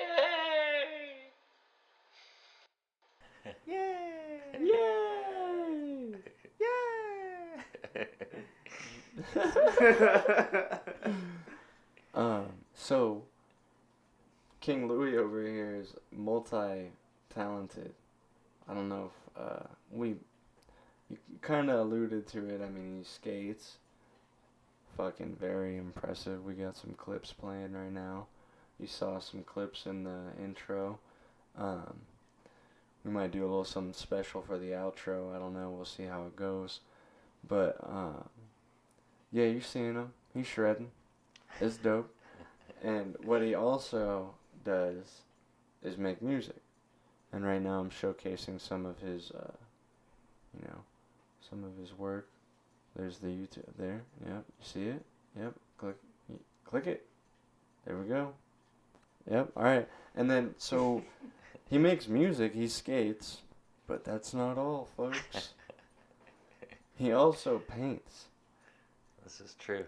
He fucking paints portraits. And I'm actually going to pull up some portraits so that we can look at them right this second, because what? Okay, so like check this out. So if you got a animal you love and you want basically immortalized into a painting, here we go. Yeah. We got some doggos, dude. Yeah. Little Christmas doggo, man. Yeah.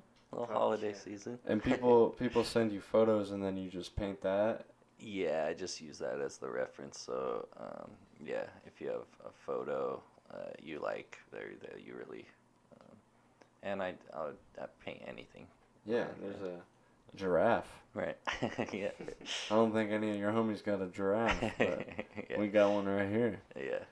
That's sick as fuck, dude. You know what else he painted? Doggos. Painted that best tray flip I've ever done. Oh, yeah. Oh, he did. Yeah. You can pull it up on my Instagram, or I'll just send it to you. I already got it up. It's already up there, buddy. Yes, sir. Paint skateboarding, pets, scenery. Oh, Jack Skellington? Yep. Oh, it's you in the stew. Yeah. Lou in the stew. So, what's the process that you go into, like, into a painting? Like, do you have to, like, take a day to, like, kind of mentally prepare yourself, or what's, like, what is it, like, how does it work for you? Well, basically, no, it doesn't take preparation. I mean, well, some, but I don't really need a day to prepare. I've gotten pretty good, like faster at it. So, yeah, people will send me a photo. That's my reference, and I'll do my best to make it exactly like the photo. Similar to tattooing. Oh, you got Spider-Man right here. Yeah, tray flip. What? That's sick. Spider-Man tray flip web slinging. Yep. So, yeah, and I'm just super blessed and thankful that people send me, photos, and that I get to do paintings for them, and then they keep them in, Do you have any of, I know Twan does it. Oh, here's my thing that you painted for me right here. Mm-hmm. Yeah, that's right. There. It's right there. That's Oh, so homie. How long have you been doing that for? Oh, here's Alexis's tray flip right here, too. Oh, yeah. Sick. Mm-hmm. Again, we got it. Yeah. Oh, what the fuck? Cyrus, yeah. Yeah, it's sick, Si. Fuck yeah, dog. Yeah. So, yeah, I've been... Oh, Twan? Yeah, there's Twan. What? Yeah. Dude, it almost looks like a photo. I That's so crazy. I gotta see this. You're a liar. He's lying to us, everybody. Look at that painting. Dude, that's so good. You can see his, like, 5 o'clock shadow. It's Twan. So, yeah,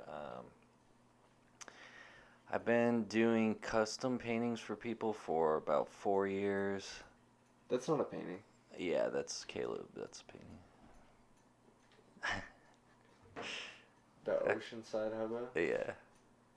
Dude, that's so fucking good. That shit. Look at it.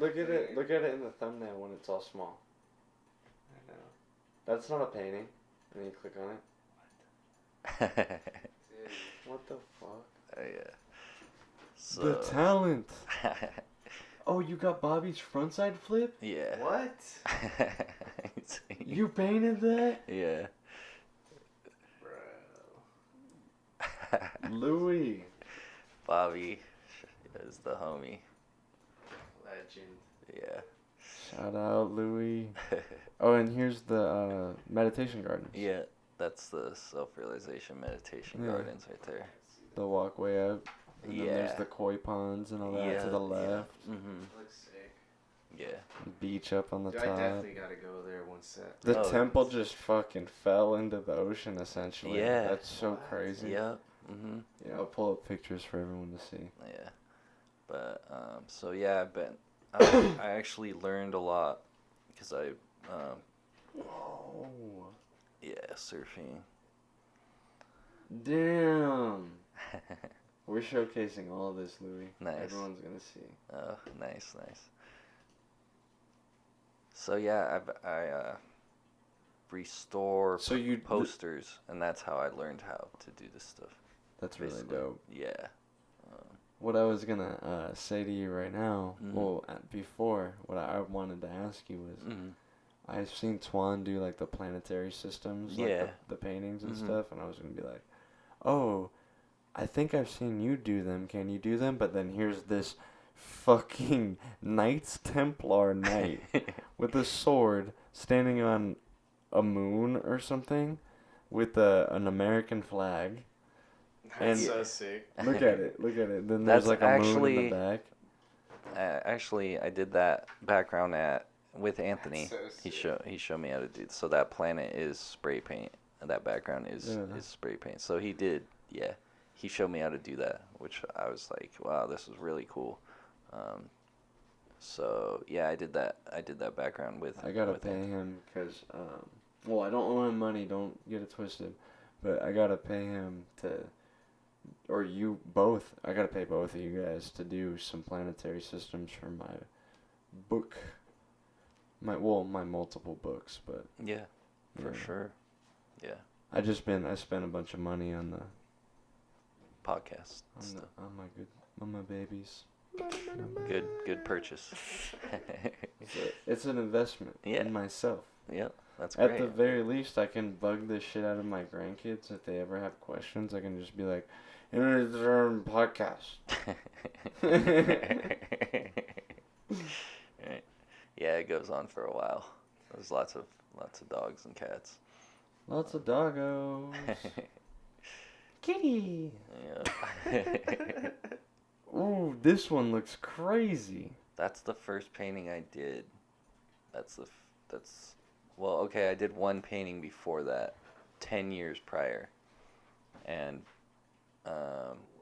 that was the first one that I actually was like, okay, I'm going to do a painting, like, for real. And that was the hardest one, even though it's not, I mean, it's kind of cool, but it's not, like, super technical. Kind of cool. But yeah, that was the hardest one because it took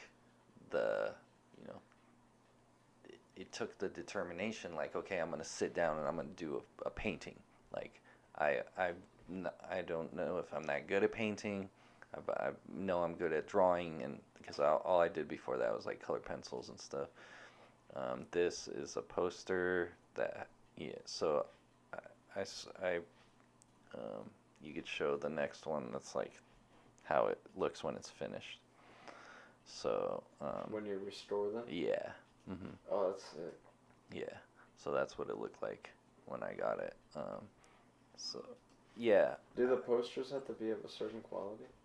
They can be any poster, painting, document, any, as long as it's sculpture, any kind of,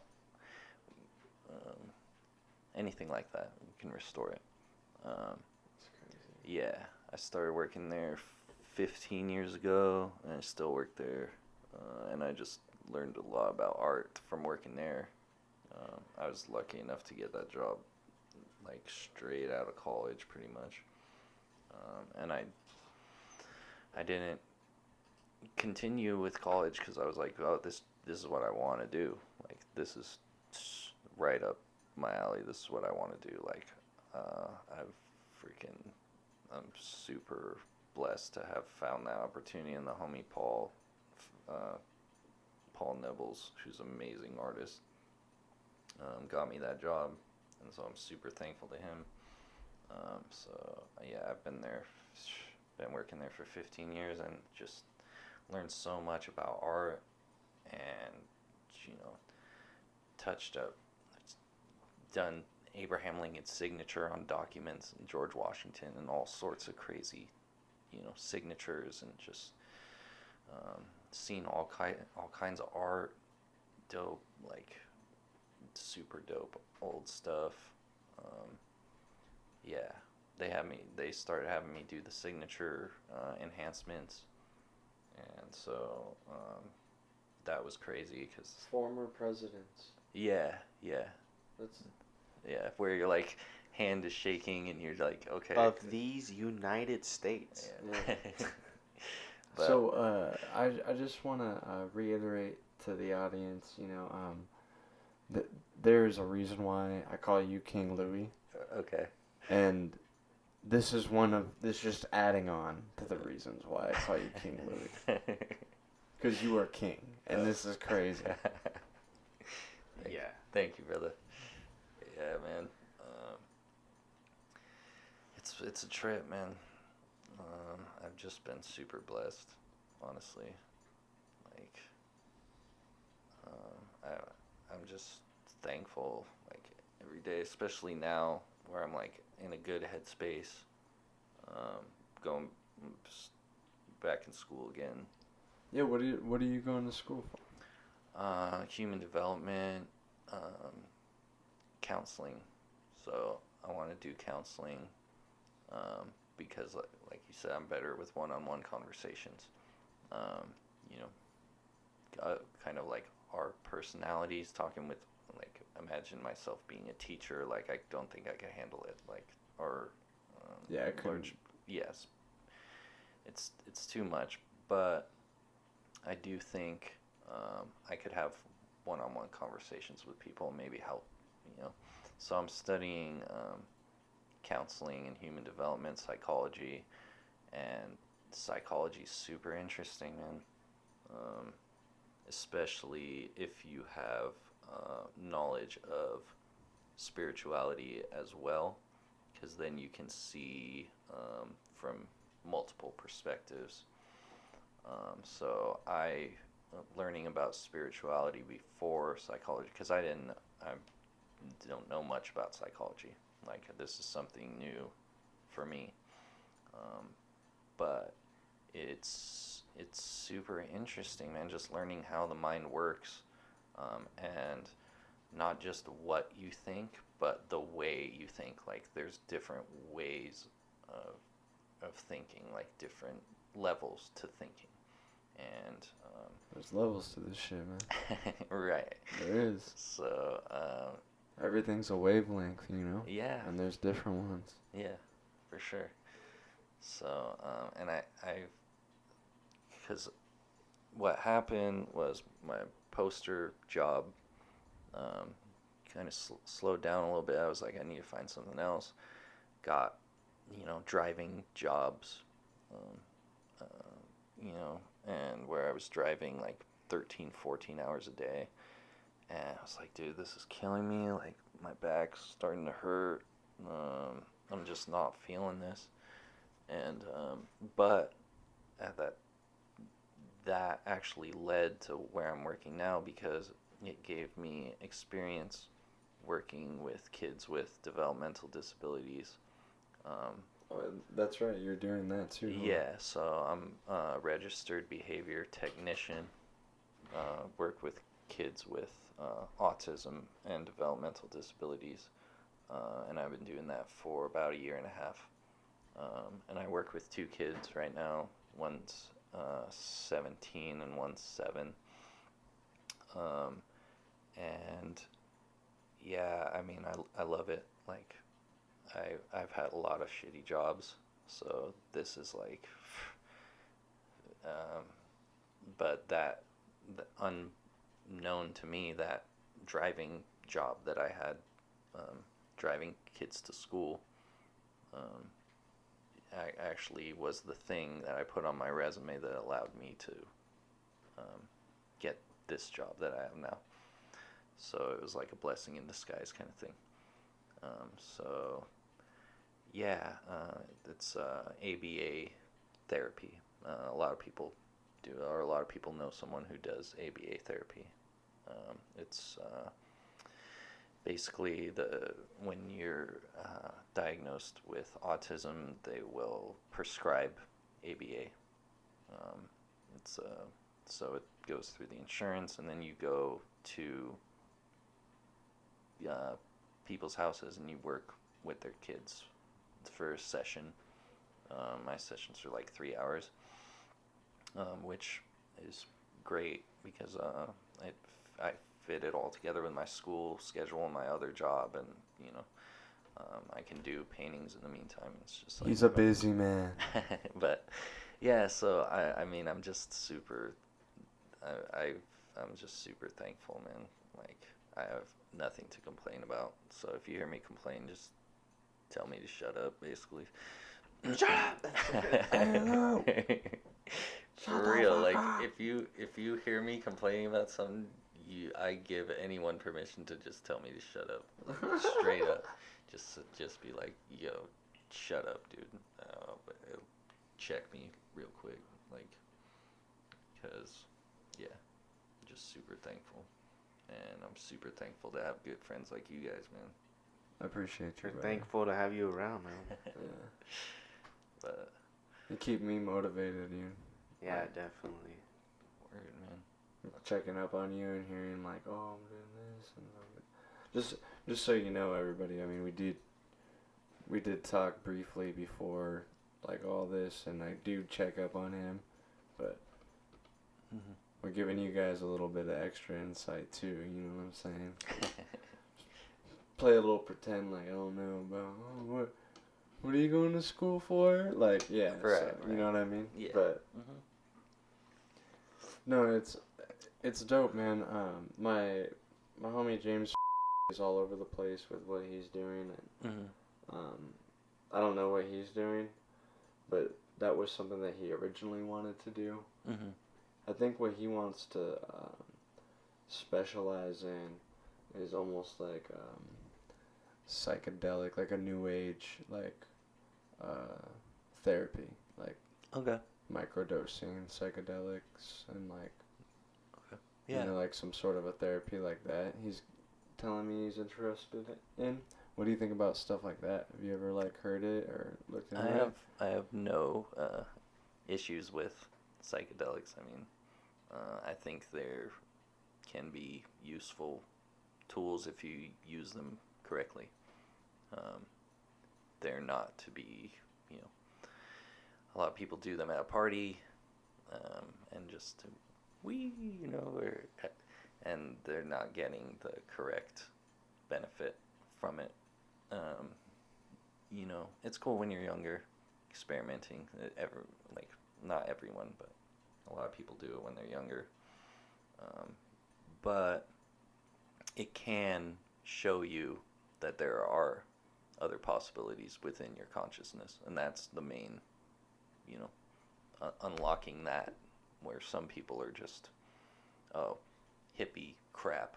We don't, mess with. Well, science is starting to disprove that. Oh, it's all hippie crap bullshit, because they're apparently like mushrooms are therapeutic, like extremely. Oh, you yeah. know? Mm-hmm. Also, I think I heard correct me if I'm wrong on this, but I'm not but anyway, Go for it. I had heard that there's like a precinct of police where they were testing MDMA on them because they go through a lot of trauma on the day ins and day outs, and there's even like a doctor for that that was prescribed for that. Was this on Joe Rogan? Yeah, I'm pretty sure. Yeah. Okay. And they just talk about it how like it's helping them with their depression and their anxiety because it awakens a certain Oh, yeah. part of their brain that Yeah. But that's the thing is that with like MDMA isn't necessarily a psychedelic, you know. So it's different, you know what I mean? Mm-hmm. And its chemistry is different, and its effects on the mind can be different, you know. Mm-hmm. And I'm making this different, like I'm pointing out the difference because there's a lot of people who don't understand that, like, I'm an advocate of psychedelics, and people do understand that. Mm-hmm. But what they don't understand is that moderation is key, and some psychedelics are in fact more harmful than others, Right. according to the research. Mm-hmm. And a lot of people that I know, when you talk about psychedelics to them, they are like, the first two you think of is mushrooms and LSD, right? Yep. And everyone's like, oh, LSD. It's almost always mostly acid that people are like, oh, I love it, acid, blah, blah, blah. Yeah. My problem with LSD is that that shit's made in a laboratory. Yeah, it's for not. one. It doesn't grow. For one, it's made in a laboratory.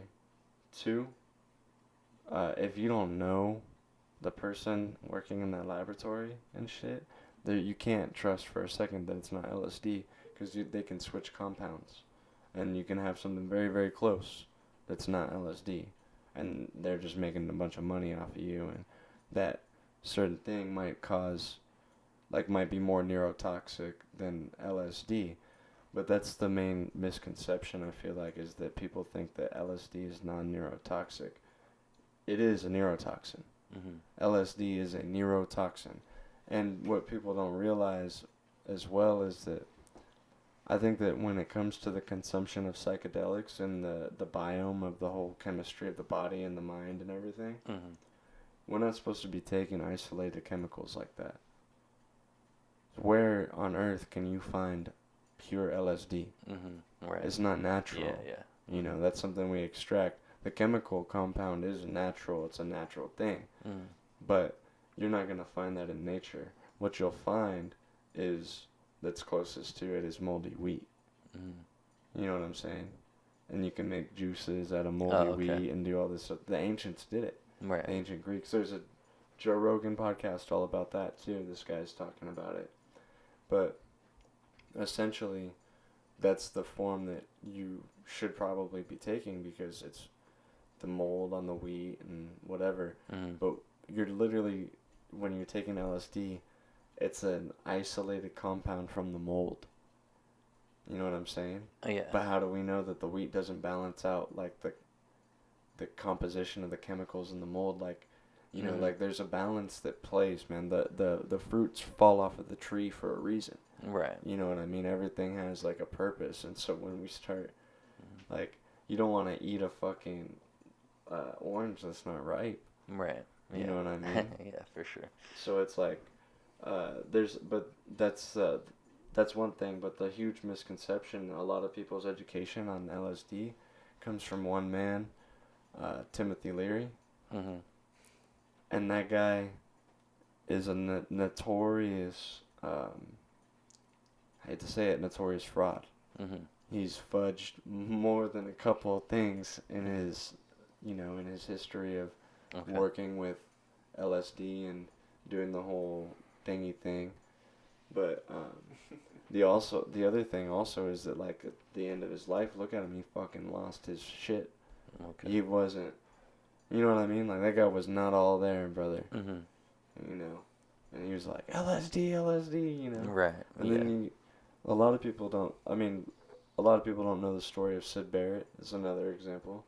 So, anyways, my whole point is like, LSD can be a useful tool. Moderation is key. But if you're gonna do some shit, do the raw, like, do some mescaline, do some mushrooms, do the shit that's like actually like comes from the earth. Yeah. You know what I mean? Right. That's how I feel about it. I almost ate mushrooms earlier this morning. And I was like, no, you gotta be more focused. Right. Well, you know, Joe Rogan talks a lot about DMT too. Yeah. DMT makes me nervous. Right. I'm down for ayahuasca because that's the natural form. It's the plant, and you know what I mean? Mm. You know what also comes with ayahuasca? A very humanizing experience. You vomit, you shit. It's I'm the not whole. down with that. But that's the whole. It's the whole experience. You know what I'm saying? When you do DMT, it's essentially cheating. Like you go to the world without having to deal with the consequences of the world. Right. Therefore, it can be abused easily.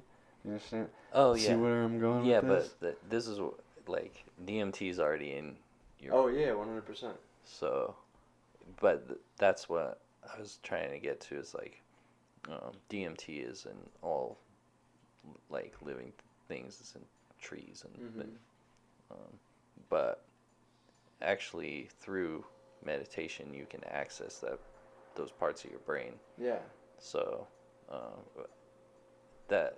Yes, allegedly, yes. According to the ancient world and stuff, 100%. And I believe in that, 100%. But it's like one of those things where it's like when you try to break it down on the scientific level, like people aren't gonna follow. You know what I mean? Mm-hmm. Like, and that's another thing too. What you're talking about, in many retrospective like analogies throughout religion. It takes many lifetimes to get there. Yeah. So it's like another concept you have to kind of swallow with that is potentially like reincarnation and things like that. Because you might you might spend an entire lifetime trying to get to a level that your son reaches at 16. Yeah. You know what I mean? Right. Mm-hmm. And so like, and at the same time, you gotta acknowledge that you're still doing the work. Sorry, I keep cutting you off. No, it's all good. I'm listening to you. But like, do you feel the vibe or like? Yeah. Am I crazy? No, not at all. You're far from crazy, actually. In my mind, I'm right there with you. I mean, we're kind of, I don't know. I guess progressive thinking, you know. Just don't shut everything out. Like, if you don't know about it, don't just discard it. Yeah. And act like you know about it, you know, because that's like you're limiting yourself so much when you just discard something without. And people think they know, but about topics and stuff, but they've never like gone deep and like I know me and you like go deep in our research like and multiple sources. Like you're not just I read this website and now I know, and because stuff's biased. Like I won't get into politics because that's a whole different thing. But people watch, or they watch one news station, which is Fox. Yeah, all they watch is Fox, and that becomes their reality. Yeah. But they're and it's essentially kind of like what I was saying with Timothy Leary too, is that he's still a person. Yeah. So there was a time where it was like he had to choose between his own biased opinion and like the truth. Right. And he chose his biased opinion and published works like that. Yeah. And it's like part of the problem is like, because the news does the same thing. Is like when you watch the news, it's this. They're talking about the same thing, but the whole lead up to that thing and how they view the thing is on the polar opposite Right. perspectives, So, you know. Yeah. Developing multiple perspectives is basically like I've figured out like that's what college is like. That's what most of my classes are. They're trying to get you to take what you know and disagree with it and see it from another angle, basically. Like, question yourself and what you know. But they're only doing it on a limited scale because they're still in a box of academics. Yeah. But trying to do that in all aspects of life is really interesting. Like, you question what you know. Like, what your genes and your environment and all, you know, what made you nature versus nurture, all that. You question it all, and that's when you really start learning, basically. And I questioned things like that when I was a kid, but then I, like, turned it all off. Right. And then one day, I ate way too many mushrooms, Mm-hmm. and then I couldn't turn it off. There You know what I mean? It was like, Mm-hmm. what I had seen and felt and experienced in that time was so intense that it was like, you can't deny this anymore. Right. You know what I mean? Mm-hmm. Like, there's more. Yeah. There's way more. How much more? A lot more.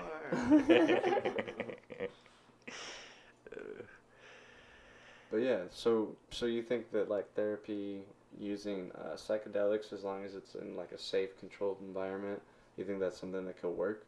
You think that that's something that potentially in the future people might lean more towards, especially because...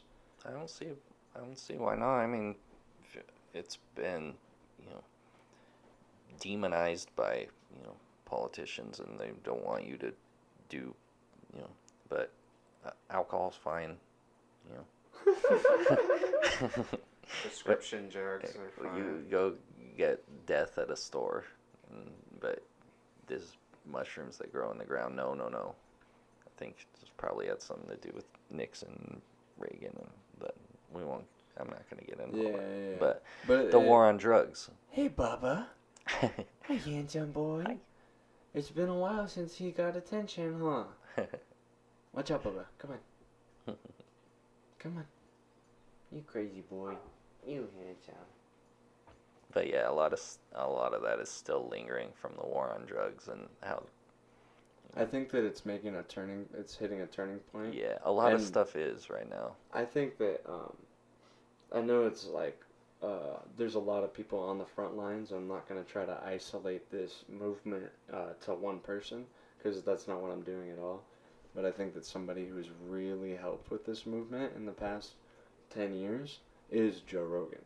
Right. Because I remember hearing about his podcast, and used to tell me, this is almost 10 years ago, he used to tell me, you know all the shit you talk about, they talk about it on the Joe Rogan podcast, blah, blah, blah, you should listen to it. Mm-hmm. I think you'd like it. Yeah. And like,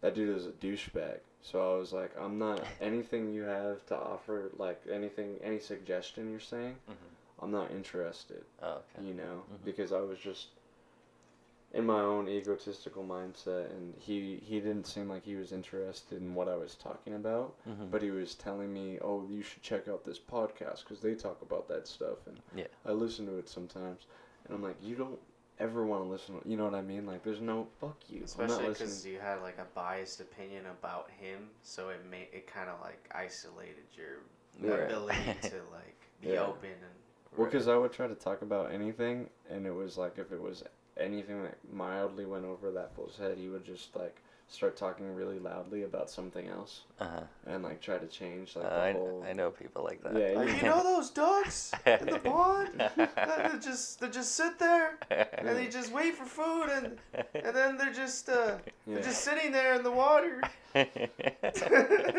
So he used to do stuff like that, but I remember then hearing from other people that I did respect their opinion about stuff like that, say, oh, Joe Rogan talks about, like, DMT and all this stuff, because he did DMT. It was a life-changing experience for him, and he couldn't shut the fuck up about it. Right.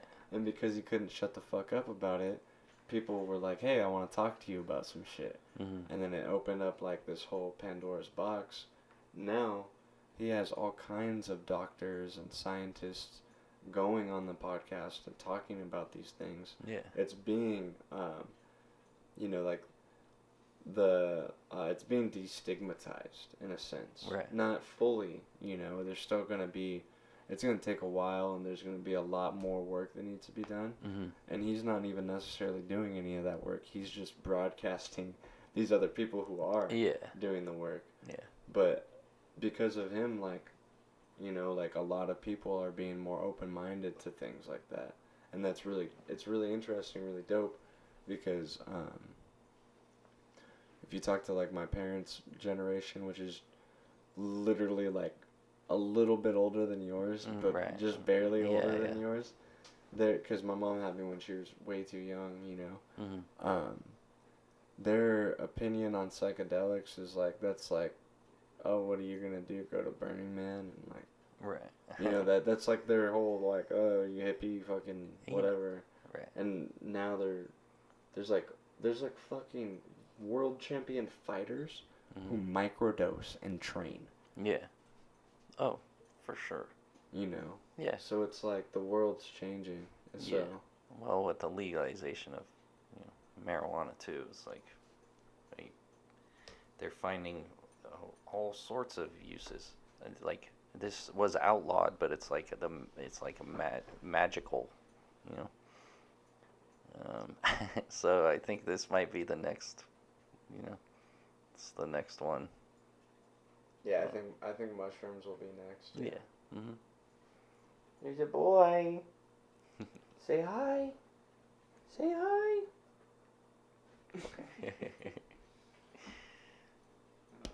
Ow.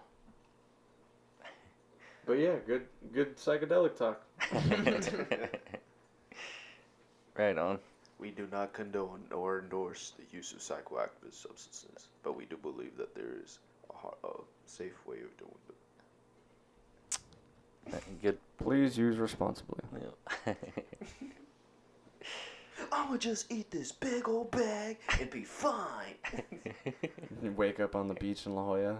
What happened last night? Dude, you don't remember? You mean 3 days ago? You've been out for 3 days. No, dude, it's been 3 months. What's up, boy? What's the matter? It's okay. It's okay. He's a friend. Right. He's a friend. So, is there anything else you want to talk about before we wrap up? I think we covered it. I think we covered it too. Yeah, I mean, talked about a good amount. Yeah. Mm-hmm. And then of course when I'm going through listening to this podcast, I'm gonna be making notes of because every time I listen to the homies, when I'm talking, I'm like, oh shit, I forgot to ask them this. Oh, And I'll okay. write it down. Okay. So, we might even go more in depth next time. But I'll probably wait to have you on until you have something new to release. Cool. A little bit of fucking music for everybody. Maybe a new artwork or something, Yeah. piece. Yeah, could be. Yeah. Cool. But it was a pleasure having you on, brother. I really, really appreciate you coming all the way out to the fucking boonies and having fun with me and Alexis and the time travelers that are hovering above us right here. Mm-hmm. Yeah, I mean, who knows what the fuck time it is where they're from. I don't. Dude, the aliens might have already came and just devastated us, and they're watching. Right. What up, aliens? But no, I appreciate it. It was a pleasure, brother. Yeah, pleasure on my end. Anywhere where people can reach you at? You can see me on Instagram, Lou's Paintings.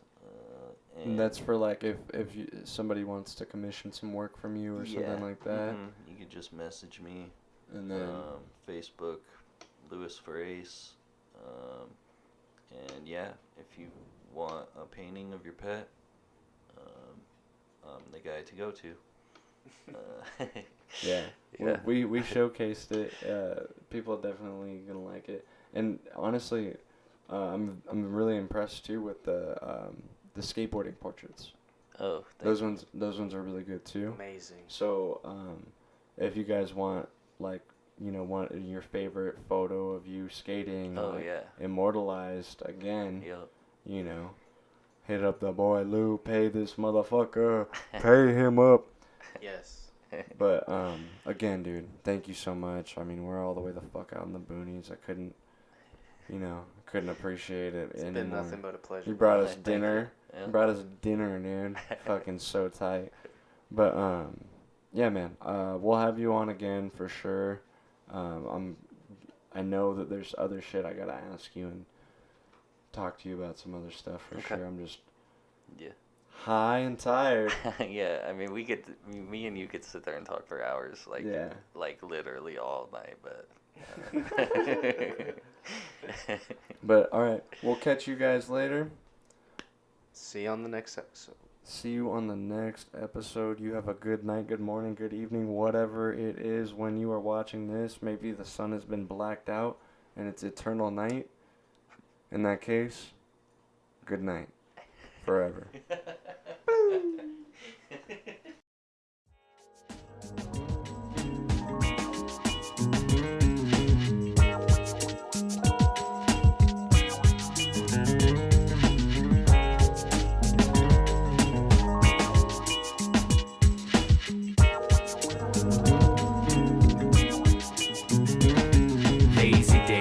Another lazy day, you're sitting in my room as the time fades away. It stays the same, some pieces what I have to find. I've been staring at the wall just to pass the time. Lazy days, it's just another lazy day. Sitting in my room as the time fades away. It stays the same, some pieces what I have to find. I've been staring at the wall just to pass the time. I sit back, take a look at my life and what I've become. An individual to the world around me, I'm numb. Sitting by myself, lost in the thoughts that cross past my head on a day-to-day basis at long last. Relax in the confines of my own home. Got nowhere to be, don't bother picking up the phone alone. And it's just another lazy day. Sometimes you gotta take a break from this crazy maze. Oh yeah, bright sunny Cali skies make me feel alive.